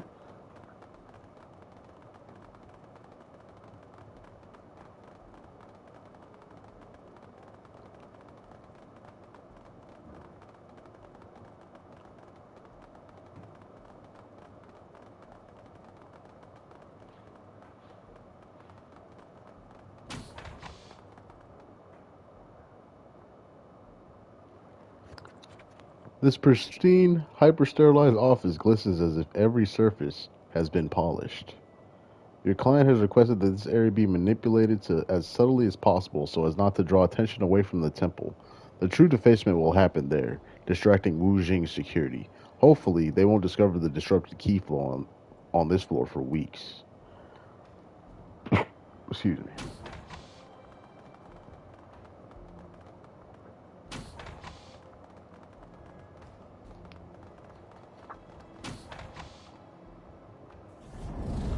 So that's key.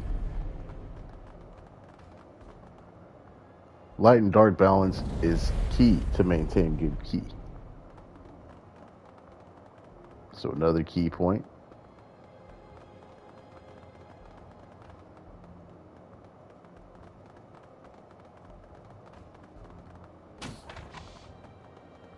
A prototype weapon sits slots in its stand. Its locking mechanisms are seemingly tied to the weapon's operation and safety.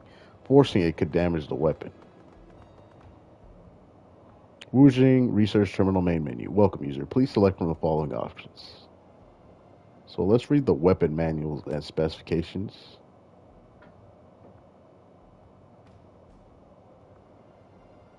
Click on the folder and a large repository of files containing Wujing research projects pops up. Just sucks though, because I can't get it. Amidst the documents, a few nuggets of information stand out. A section dedicated to the Wujing building's key details, the geomancy plans, and renovations they've made to increase key flow. It appears that Wujing already made made hundreds of minuscule and a handful of not so minuscule adjustments to its floor plans and building infrastructure. A recently updated file marks this project to add new water lines for the temple's fountain is complete. The document ends with a large list of future modifications that the company has queued for completion, always to improve its positive energy output. Wu Jing, yeah, I mean, if I had a 5 in pistols, but I chose ARs instead of pistols, so unfortunate.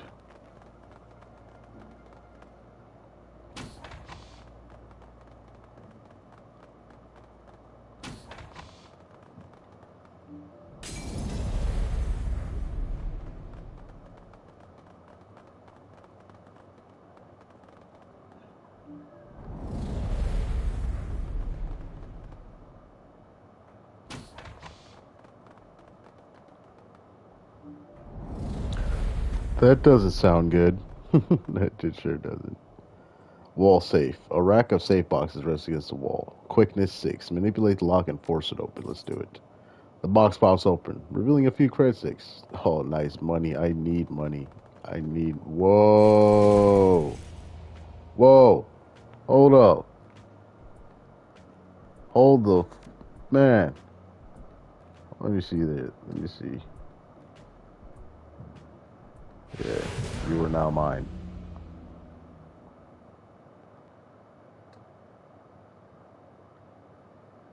Oh my god. There are so many of them.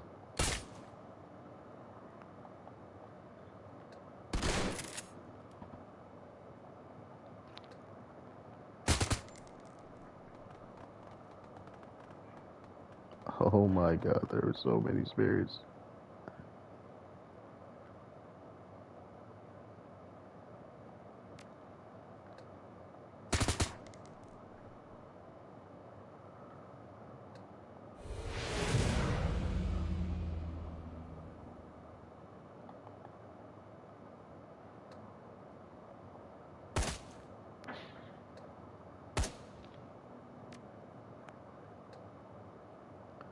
We do have a spirit sword. Sisa. Ah, got you. Good shit, my guy. Oh man, look at all these damn spirits, bro. Like, there's so many of them. Leave me alone. Huh?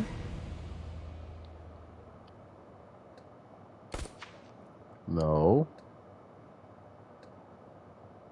Yes.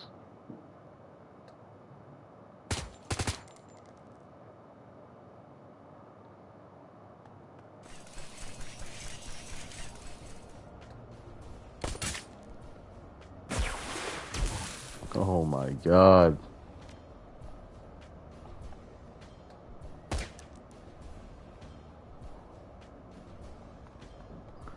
Got you. I'm gonna need you to go up in there.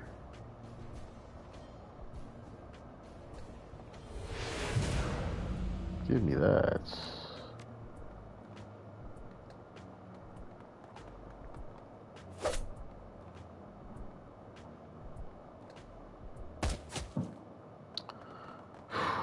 Man, that was crazy.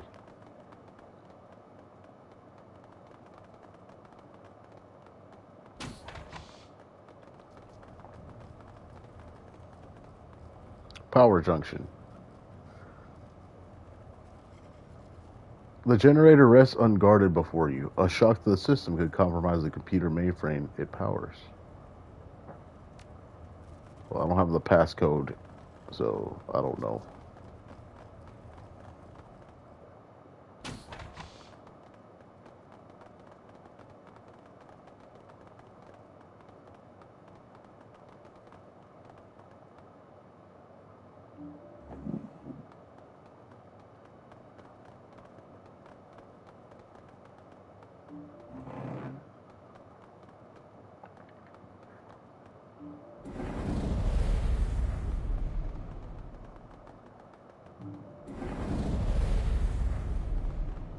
Dude, we're fucking the key up in here so bad.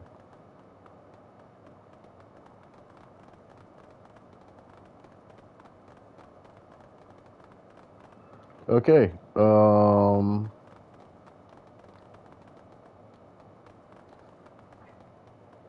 How about we just look up the password?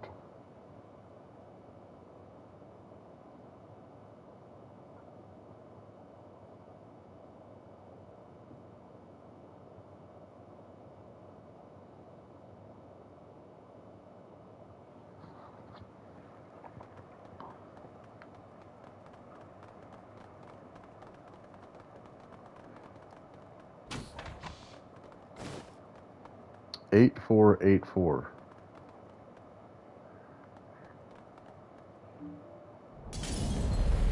Oh boy. We've got the temple access card now.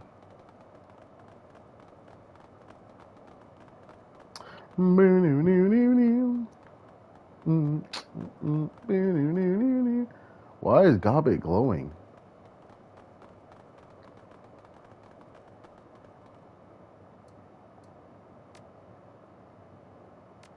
No, can't do anything here.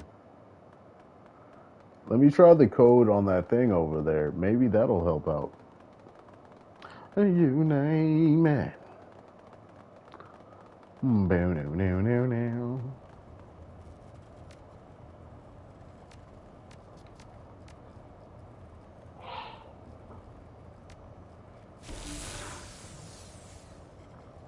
I sense that we've thoroughly upset this building's energy. All that remains is the vandalization of the temple statue, and then we must go. The key here has become too turbulent.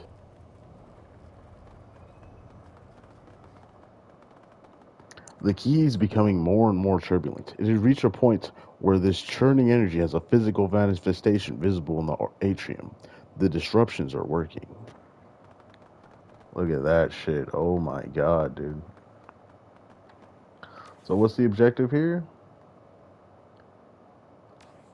Okay.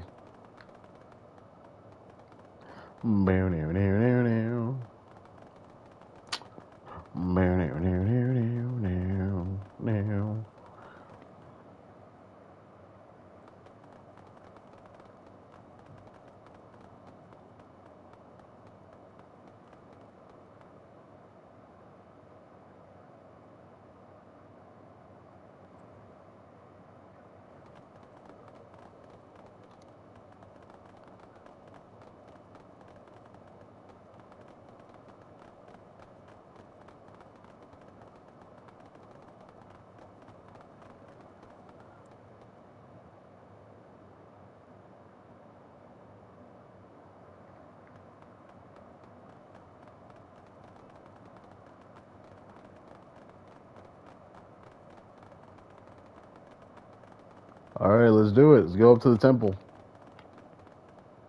There's nothing else here to disrupt.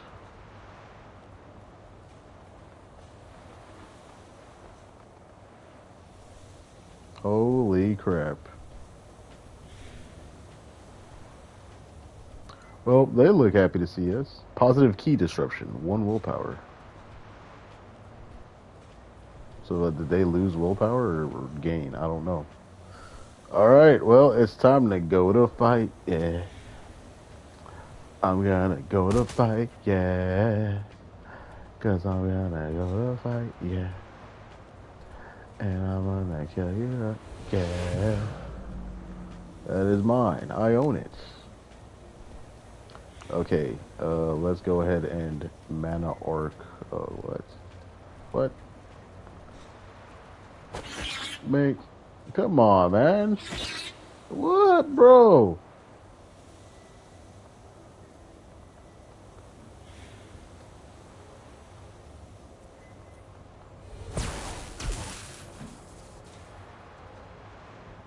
Raptor, I am going to need you to set up Crochet immediately, my boy. Go ahead, set it up.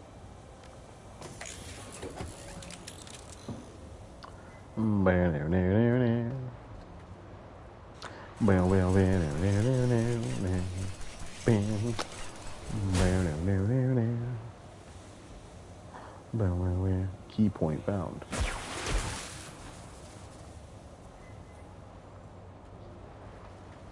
Okay, so this dude just willy-nilly walks up.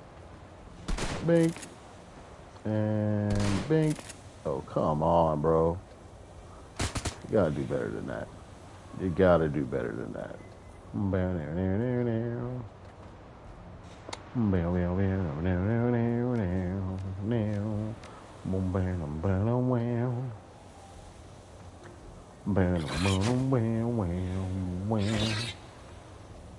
Dude, that spirit sucks, bro. Like, big time. Alright, got you. Well, nah. Actually, we're going to Koche.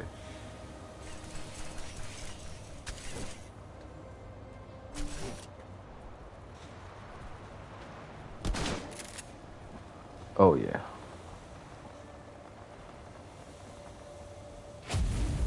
Set fire to the bushes. Check. More spirits. Jesus. These things just don't know when to give up, do they?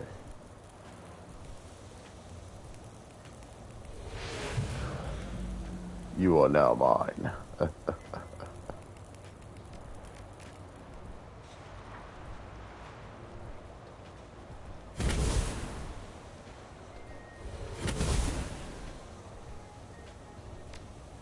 Definitely good to bring Hobbit because I got beans, greens, potatoes, tomatoes. Damn, Gaichu is a beast with this sword.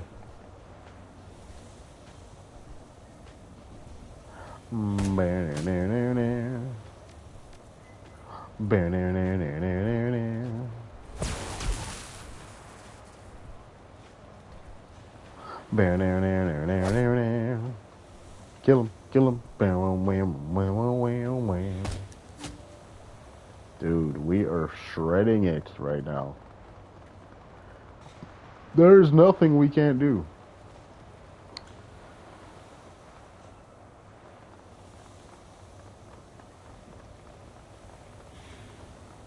Uh,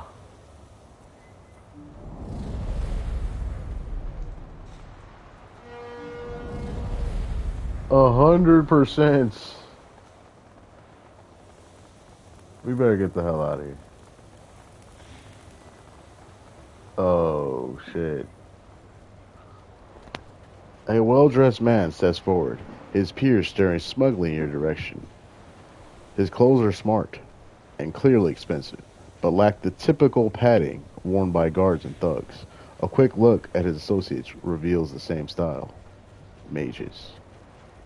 On behalf of Wu Jing Inc., we've been instructed to prevent your further vandalizing of the company's property and assets.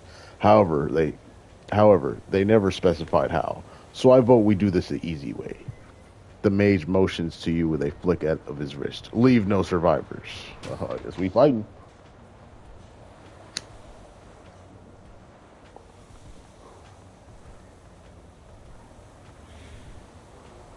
I guess we fighting. Alright, so now that I'm here, let's see, Gaichu.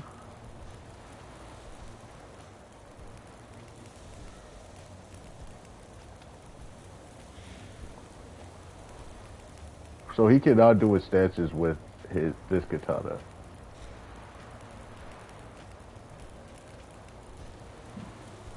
So actually he could, okay. Just gotta cycle. Alright. Let's go to your dumbass. Get wrecked. Ooh. Okay, that was 20 damage.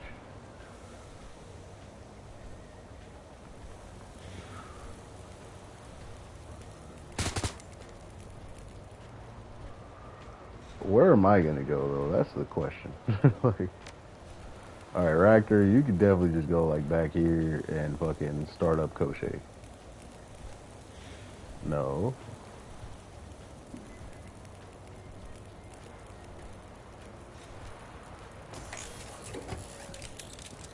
All right.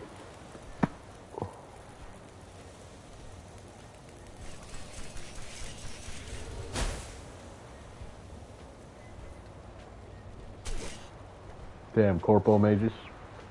Okay, and as for me, I will go here. Pull out the shoddy and start dumping. Ow, that hurt a lot. That hurt a lot. Oh, you trying to... Oh. Okay, my boy, you want to walk up? What's up, bro? You can get the full brunt of the shotgun, bro. Yeah. You don't walk up with a dude with a shotgun, man. That is the dumbest idea you ever had. Matter of fact, where the spirits at? All right, hold up. Where the spirits at? Hey, hey, oh, where my spirits at? Hey, hey, where my spirits at? I'm gonna bring it down on them.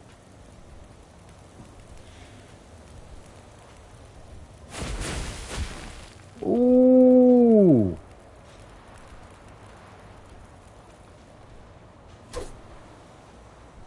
Yeah, you start fucking them up, bro.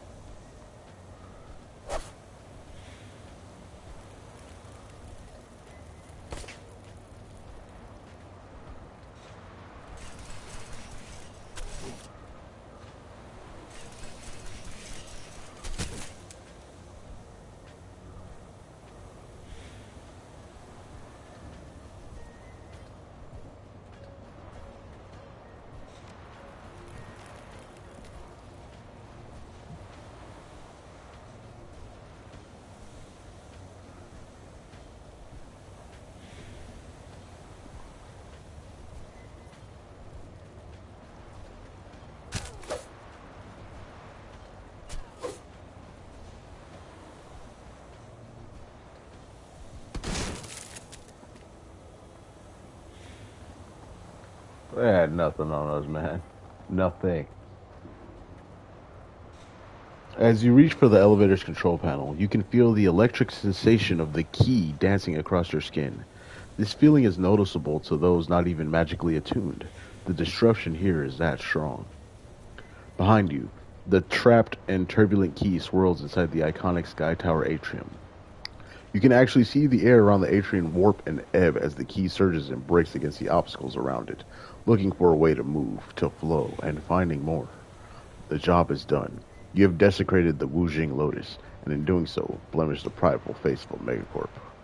We need to leave. Rat is pulling as hard as I've ever felt her. This is not a good place to be. The elevator arrives at the temple. Time to duck out the back door before security can respond further.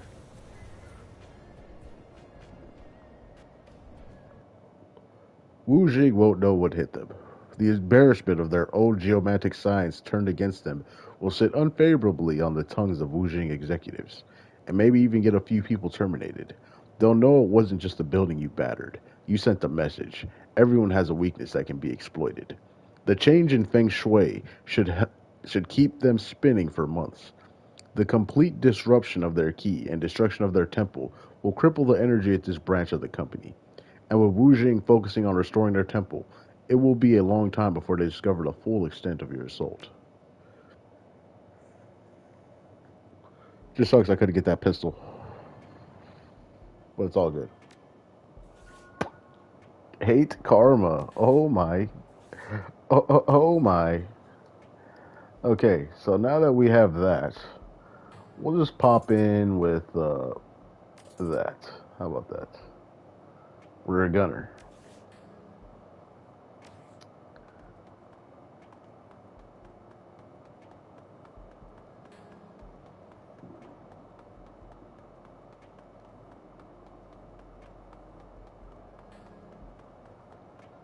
Alright, so back to the ship.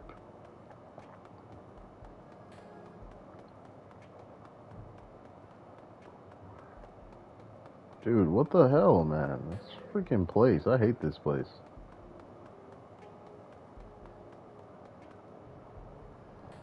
You enter the trawler to find your crew gathered together waiting for you.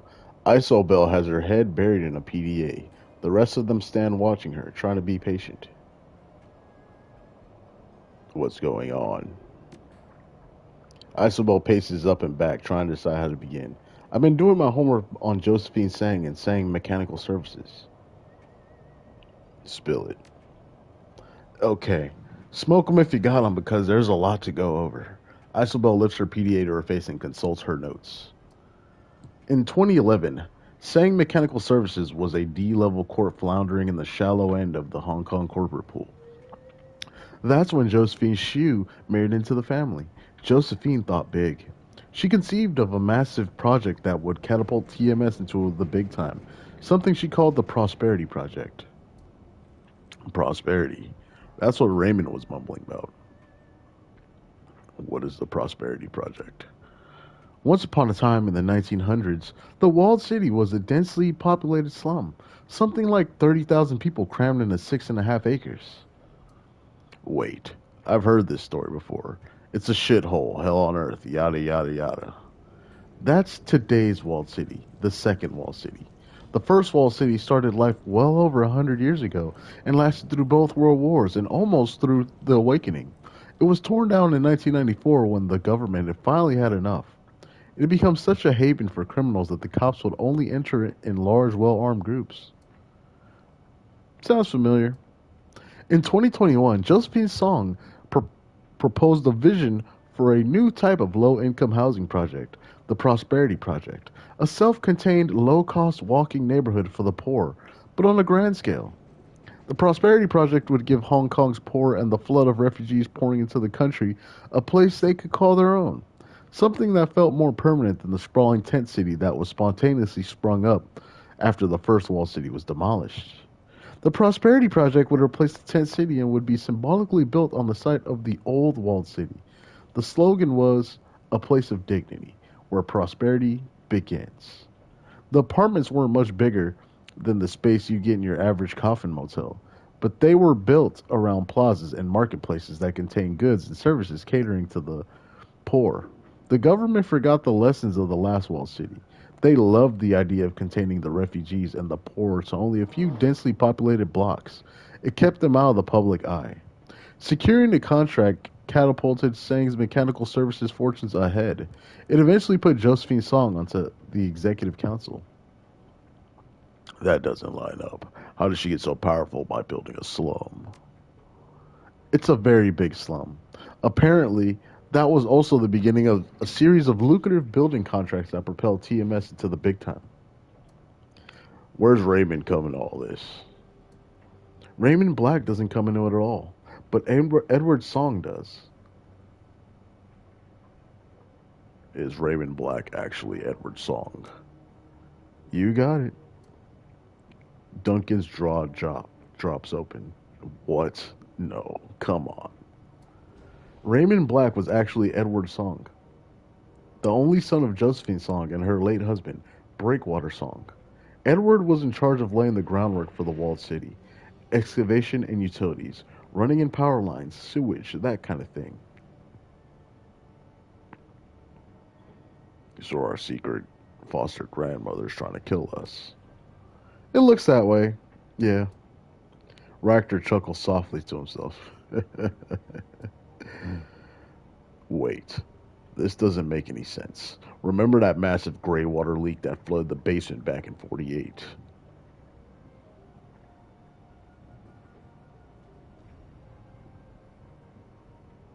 Yeah, remember what happened to Miss Maloney. You mean her feet? Wu winces and lets out a grunt of disgust. Ugh.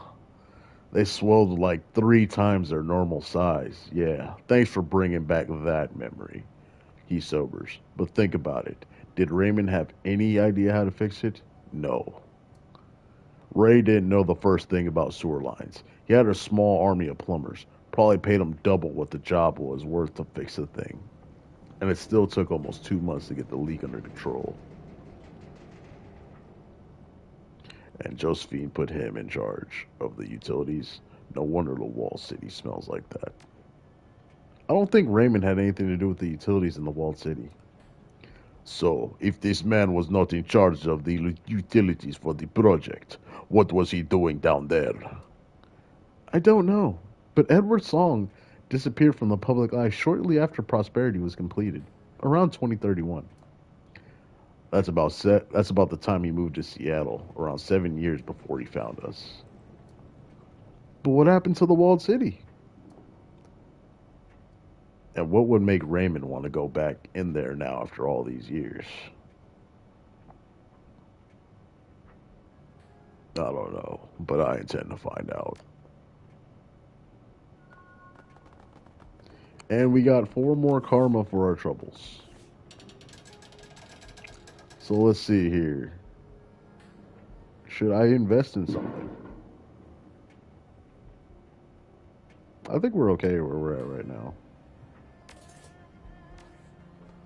So let's get the money.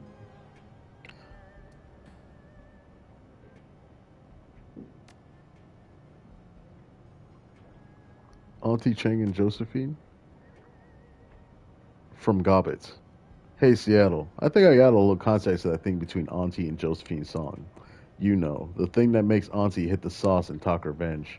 This is a combo of stuff heard and stuff I put together myself, so your mileage may vary. For years, the Yellow Lotus acted as tax collectors within the walled city. Since the walled city was built by Josephine's song and the Yellow Lotus was run by Auntie Cheng, they must have been working business. They must have had a working business relationship, at least for a while, at least. From what Nightjar told me, he was her favorite. You got that, right? Auntie was known as a real up and comer back then. She was on the fast track to be the next fellow Lotus, the next Yellow Lotus 438. That's a big deal, Seattle. Money and power galore. Now you need to know that there were a lot of triads and corps doing biz in the walled city. All sorts of stuff. Sometimes they work together nicely, and sometimes people get bloody. The way I heard it, Auntie came up with some sort of grand plan to consolidate business in the walled city. The power would be split between the Yellow Lotus and Song's company, and everyone else would get cut out.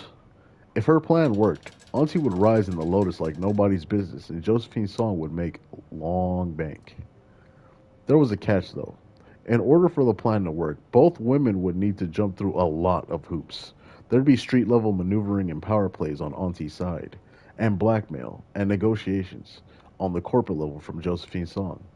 My info gets sketchy from here. My info gets sketchy here. From what I've pieced together, Song went behind Auntie's back and took her plan to her boss, a 438 named Wong Lun Futz. They cut kindly out of her own plan. Why'd Song do that? My guess is that she saw Auntie as some sort of threat. People in the know say that Wong Lun Fat is weak and greedy. She can be manipulated if her palm remains well greased. Long story short, power was consolidated in the walled city, just like Auntie planned. Only she didn't wind up getting any of it. Her climb up the Lotus ladder came to an abrupt halt. She's still a straw sandal, just like she was before Song backstabbed her, and now she's stuck in Haoi like a fly in amber. I'd be pissed too if it were me. Gobbit. From Kindly Chang to Zero. I'm not in Haoi right now, so don't bother coming to see me. We'll talk when I return. Please continue with our business ventures in the meantime on TC. Data retrieval. Kindly Chang to Zero. I hope you're enjoying your newfound success in the shadows. I've got another job for you, one that should prove very lucrative indeed. I've been contacted by an employee of the Eastern Tiger Corporation. He needs you to steal some research data and biological samples from his employer. The man's name is Tygath Wright. Until recently, he was a researcher on a genetic engineering project. He was cagey with the details, but I gather that it centered around phenotypic alteration and postnatal genetic enhancement. Unfortunately, for Wright, he's got a conscience, stupid man. Luckily for us, he's willing to pay to have his conscience assuaged.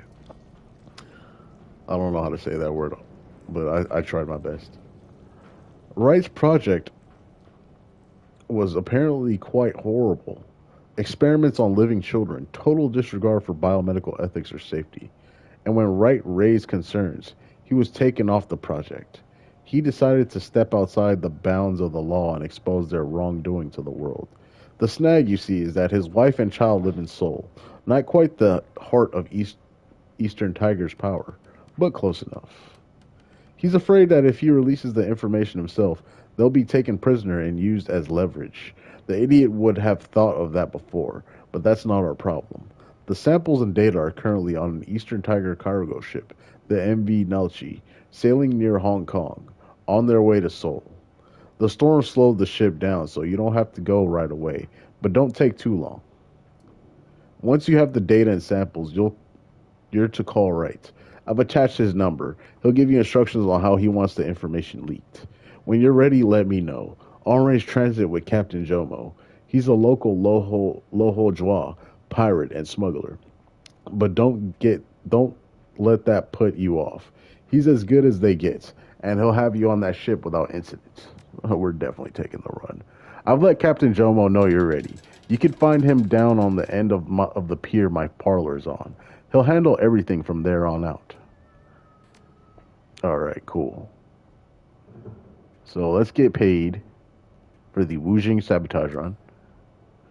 You submit the job as finished and await the response. A few moments later, a message pops onto the screen. A little bird whispered in my ear that Wujing's fortunes are already falling. Their stock value dropped by 2% already. The client finds this to be an acceptable indication of your success and has forwarded payment. We've attached your cut to this email.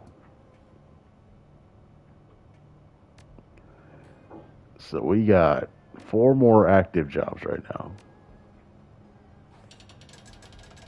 And we got paid pretty good. So yeah, we got money now. So we got some money to burn. We're gonna definitely go and get some new weaponry.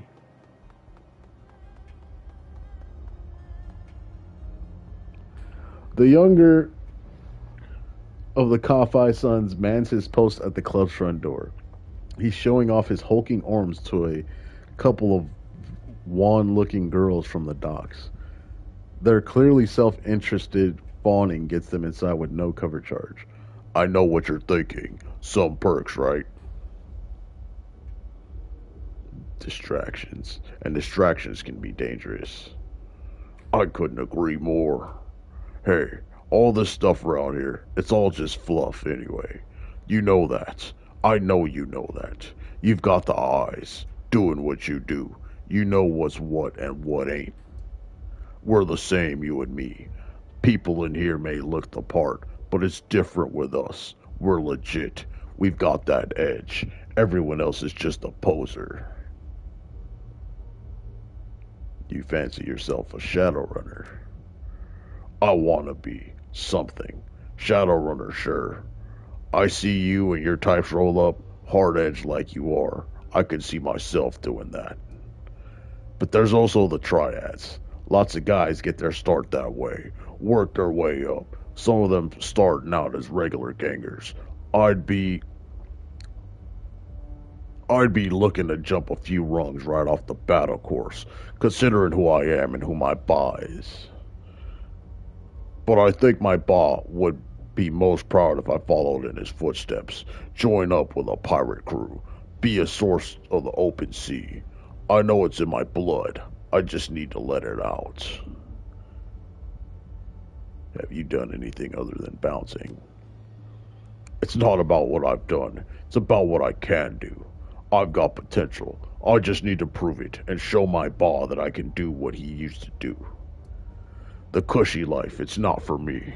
I'm capable of so much more. Ma won't ever see it. But I know my ba will understand. He's not meant for this kind of life either. You know it. I've talked with him, right?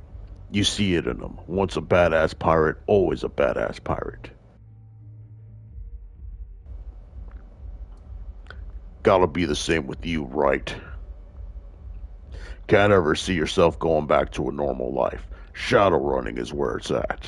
I'll leave you be.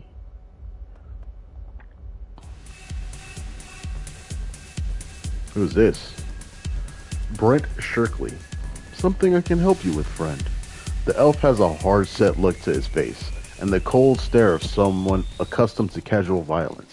The most striking thing about him, however, are the glowing golden tattoos that wrap from his forehead around toward the back of his head, just over one ear.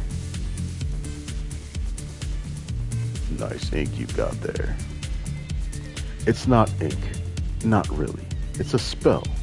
The elf's tone is flat and disinterested, but he fixes you with an intense stare. Magical tattoo. The kind of thing you tend to pick up in the business. What business is that, anyway? Fixing you with a dubious look, the elf cocks his head. What the hell do you think, man? Look at you. You're obviously working the same angle here in Howie. The name's Brent Shirkley. He doesn't extend a hand, but nods at you in greeting. I'm a mage. One of the best in this hemisphere, in fact. Nice to meet you. I'm Zero. Good to know you. You need anyone to pick up the magical slack on your team? You can find me here. What's with the magical tattoo? Oh, this? Brent lifts two fingers, running them across his forehead toward the tip of his ear. Got this done in Yokohama a few years back. An old crewmate's brother is a tattoo artist out there, specializing in quicken spells. You put this kind of ink in, it's like getting a spell cast on you for good. A ward will knock it down just like normal, but you never have to recast the spell. It just slowly regenerates. A nice alternative to cyberware. So what spell does it hold? Kind of prosaic, but I'm really allergic to pollution. Intensely. Developed it during a stint in Kolkata a few years back. Something about all the crap they pump into the air just wrecked my lungs. I couldn't keep up on the job, so this spell alleviates the allergies. Not as flashy as mind reading or something, but still useful. What's your specialty as a mage? What kind of bullshit question is that? Are you interviewing me for a job renting tuxedos or something? Brent snorts and hunches over the table on one elbow. Magic is about power. You can dress it up however you like, but that's the core of what it is. I've met a lot of magicians that talk about being spiritually in tune with the universe, or reaching a higher state of enlightenment. It's all crap. You focus your will to enact a change on the universe. The stronger your will, the bigger the change. Calling it anything else is just window dressing. That's why I bring the big guns. Fire, lightning, raw force. My will is stronger than steel or Kevlar or stone. A good mage knows exactly how far they can push themselves, and they ride that limit. It's not the blessing of a totem or idol, but their own skill at knowing their limits, just like an athlete.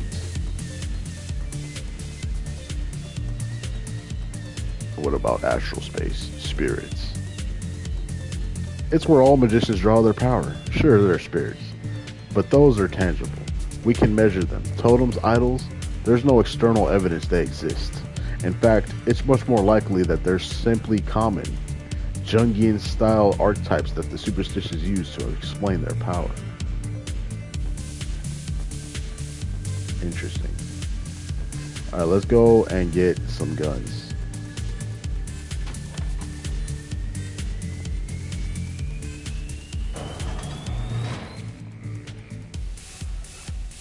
Ermine Coffey cleans and oils the disassembled parts of a half dozen assault rifles spread across a nearby workbench.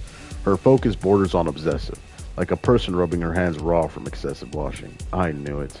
I just knew it. Everything all right, Ermine? She looked startled by the interruption, as if her words were not meant for other ears. Oh, nothing. It's nothing. Doesn't seem like nothing. She pauses in her work, staring at her hands, a moment before finally turning her eyes upward. It's about Callum, and the man he has been in contact with. I know who he is now, and it's not right. Is Callum alright? For a moment, yes, but I don't know how I can possibly keep him safe. I can tell him why, but I have to make him understand that he cannot see this person, ever. But the closer I try to hold on to him, the quicker my boy seems to slip away. I fear I am driving him straight into the arms of this man. Whatever happens, it will be my fault. All my fault. She returns to her work, clearly trying to lose herself in it. Who is he? Someone I once worked with at Baihu, a superior. He was a powerful man then, and that was over 20 years ago. He has grown even more powerful since, I have no doubt. If he isn't running the Hong Kong branch by now, it won't be long before he is. If that is what he wants. And this is a man who gets what he wants. If he wants Callum, I think I'm going to lose my son. She returns to her work, clearly trying to lose herself in it. Would it be rude to ask to see some gear? Alright. So we bought the Browning.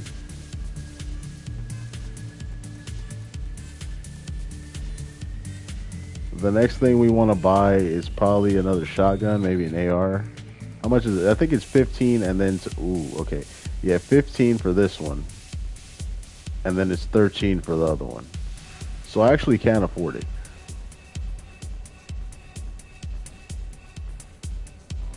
So the Remington 990.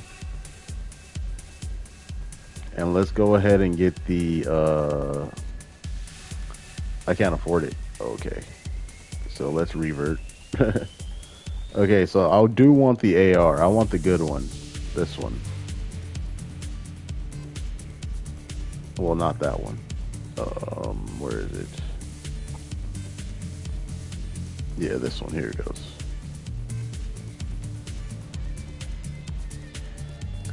Now we can't afford a shotgun just yet, so I'll just hold off on that. So I'll buy the Heckler and Koch.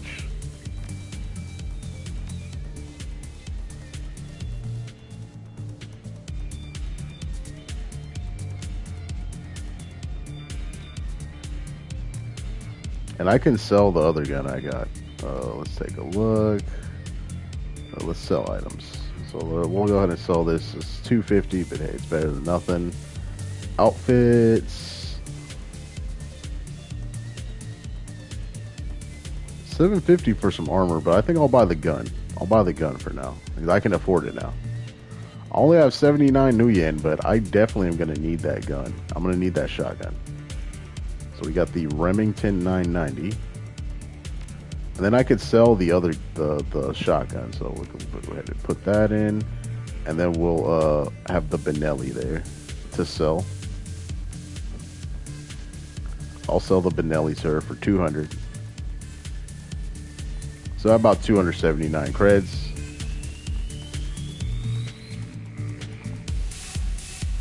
Callum sits with his eyes closed and his head back. One might assume he's asleep or trying to shake a particularly nasty hangover, but when he stirs, his eyes are clear and uncharacteristically focused.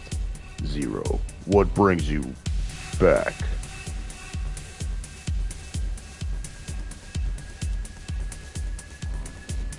It's good to see you sober, Callum. I've cut myself off. Got some serious thinking to do. What's going on? Maybe nothing, maybe everything. Could be a way out of this pit. A way to do something more with my life than sell cheap thrills and cheap pills.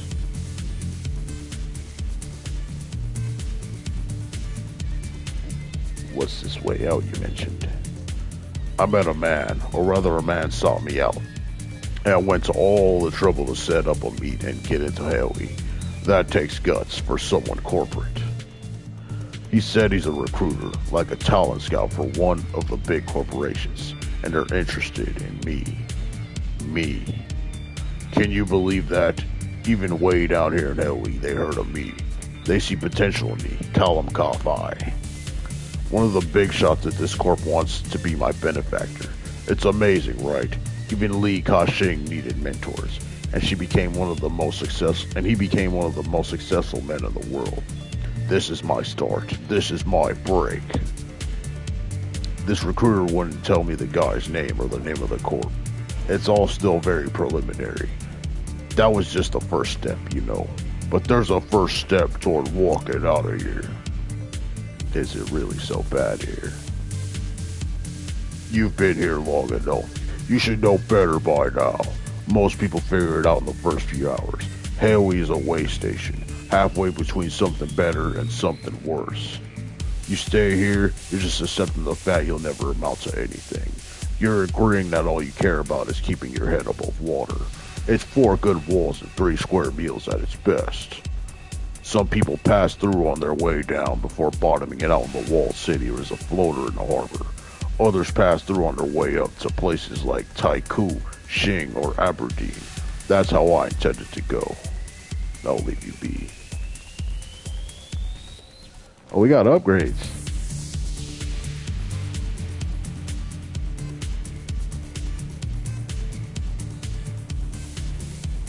Definitely.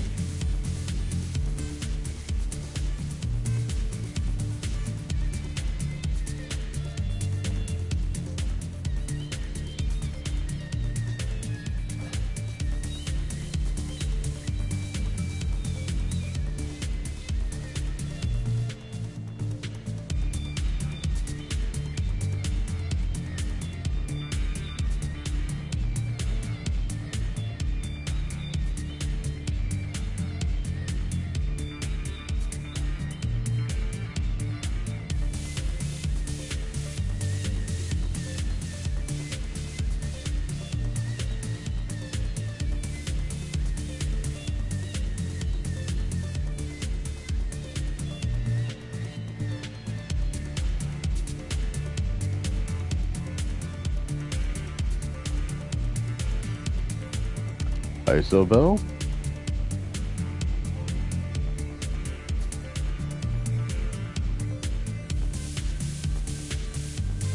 Oh yeah, we're starting to get way better, y'all. Way better.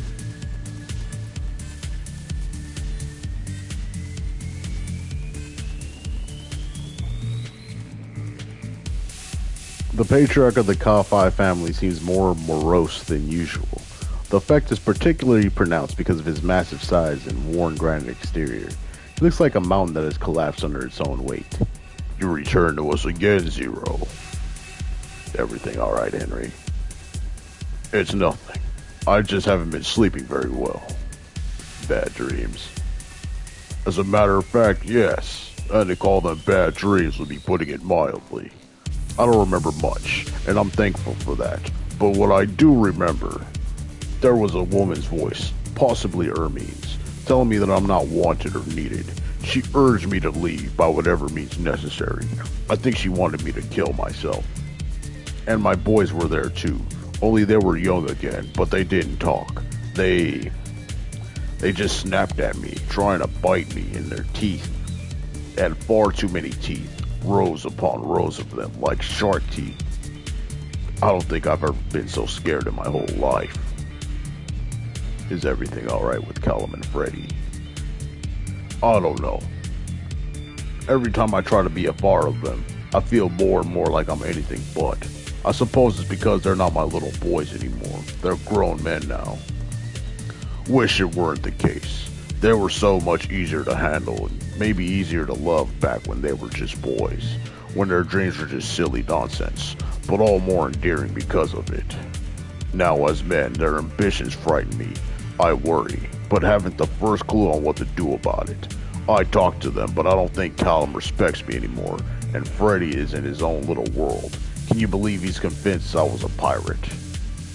Henry lets out a sad laugh and just shakes his head. uh, did you ever have any run-ins with pirates? Back in my day, there weren't many true pirates in the waters around here. The bigger ships were too well defended, and the smaller ones were mostly not worth the effort. But as time went on, more and more money poured into Kong Kong.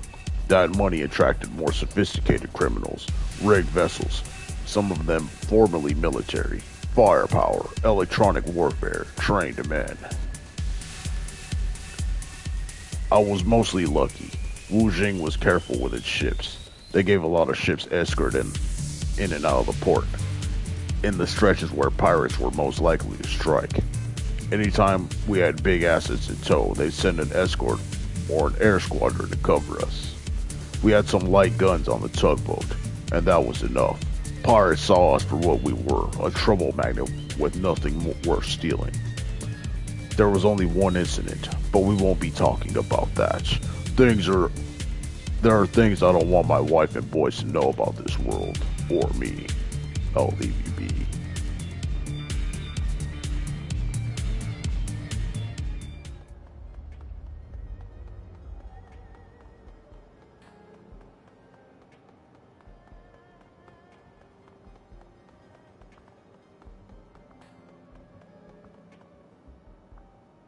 Yo, Zero. How can I style out the carnivore? What do you need? I got some metadata for you. The network runs on information. We wrecked the feng shui at Wujing Sky Tower, subtly, but effectively. Huh? What? Law waves his finger around his ear as if to signal, are you crazy? All that geomancy, feng shui, ancient sorcerer stuff, it's a bunch of drive, it's all. His voice rises in mockery. Ooh. It's all. Ooh. We proactively boosts our quarterly outcomes by mindfully onlining our beige cushions into a little circle and mooning each other. Spare me, yo.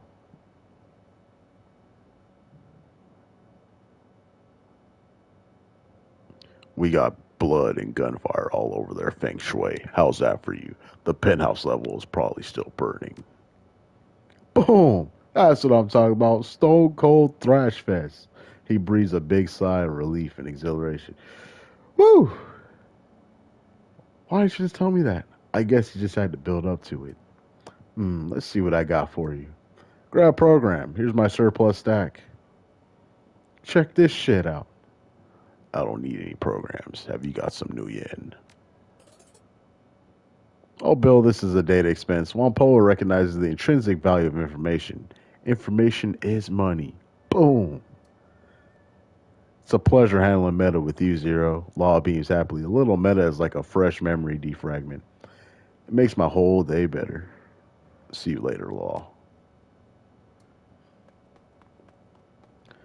All right, so there's some here. Oh, the ship.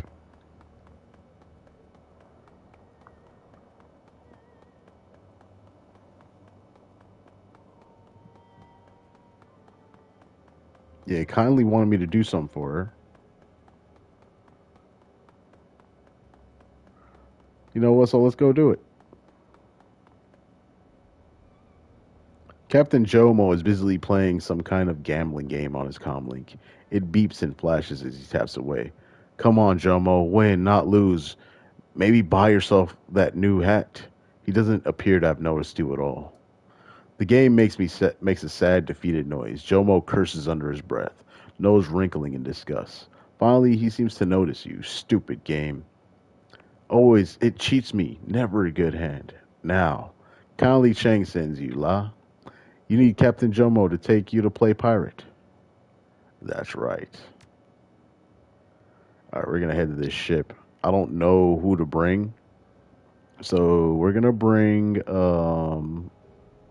Gaichu, Isobel just in case, and Dunk Dunk, the homie.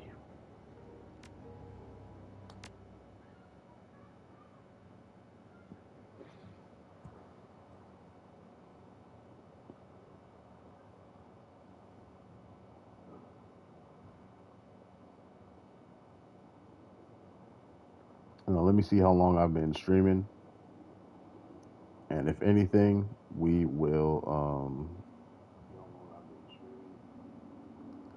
Let's see, 3 hours. Yeah. So the game auto saved, and we'll get back to the stream in the next episode. We'll do operation, or we'll do the mission whistleblower, and we'll continue on with the playthrough.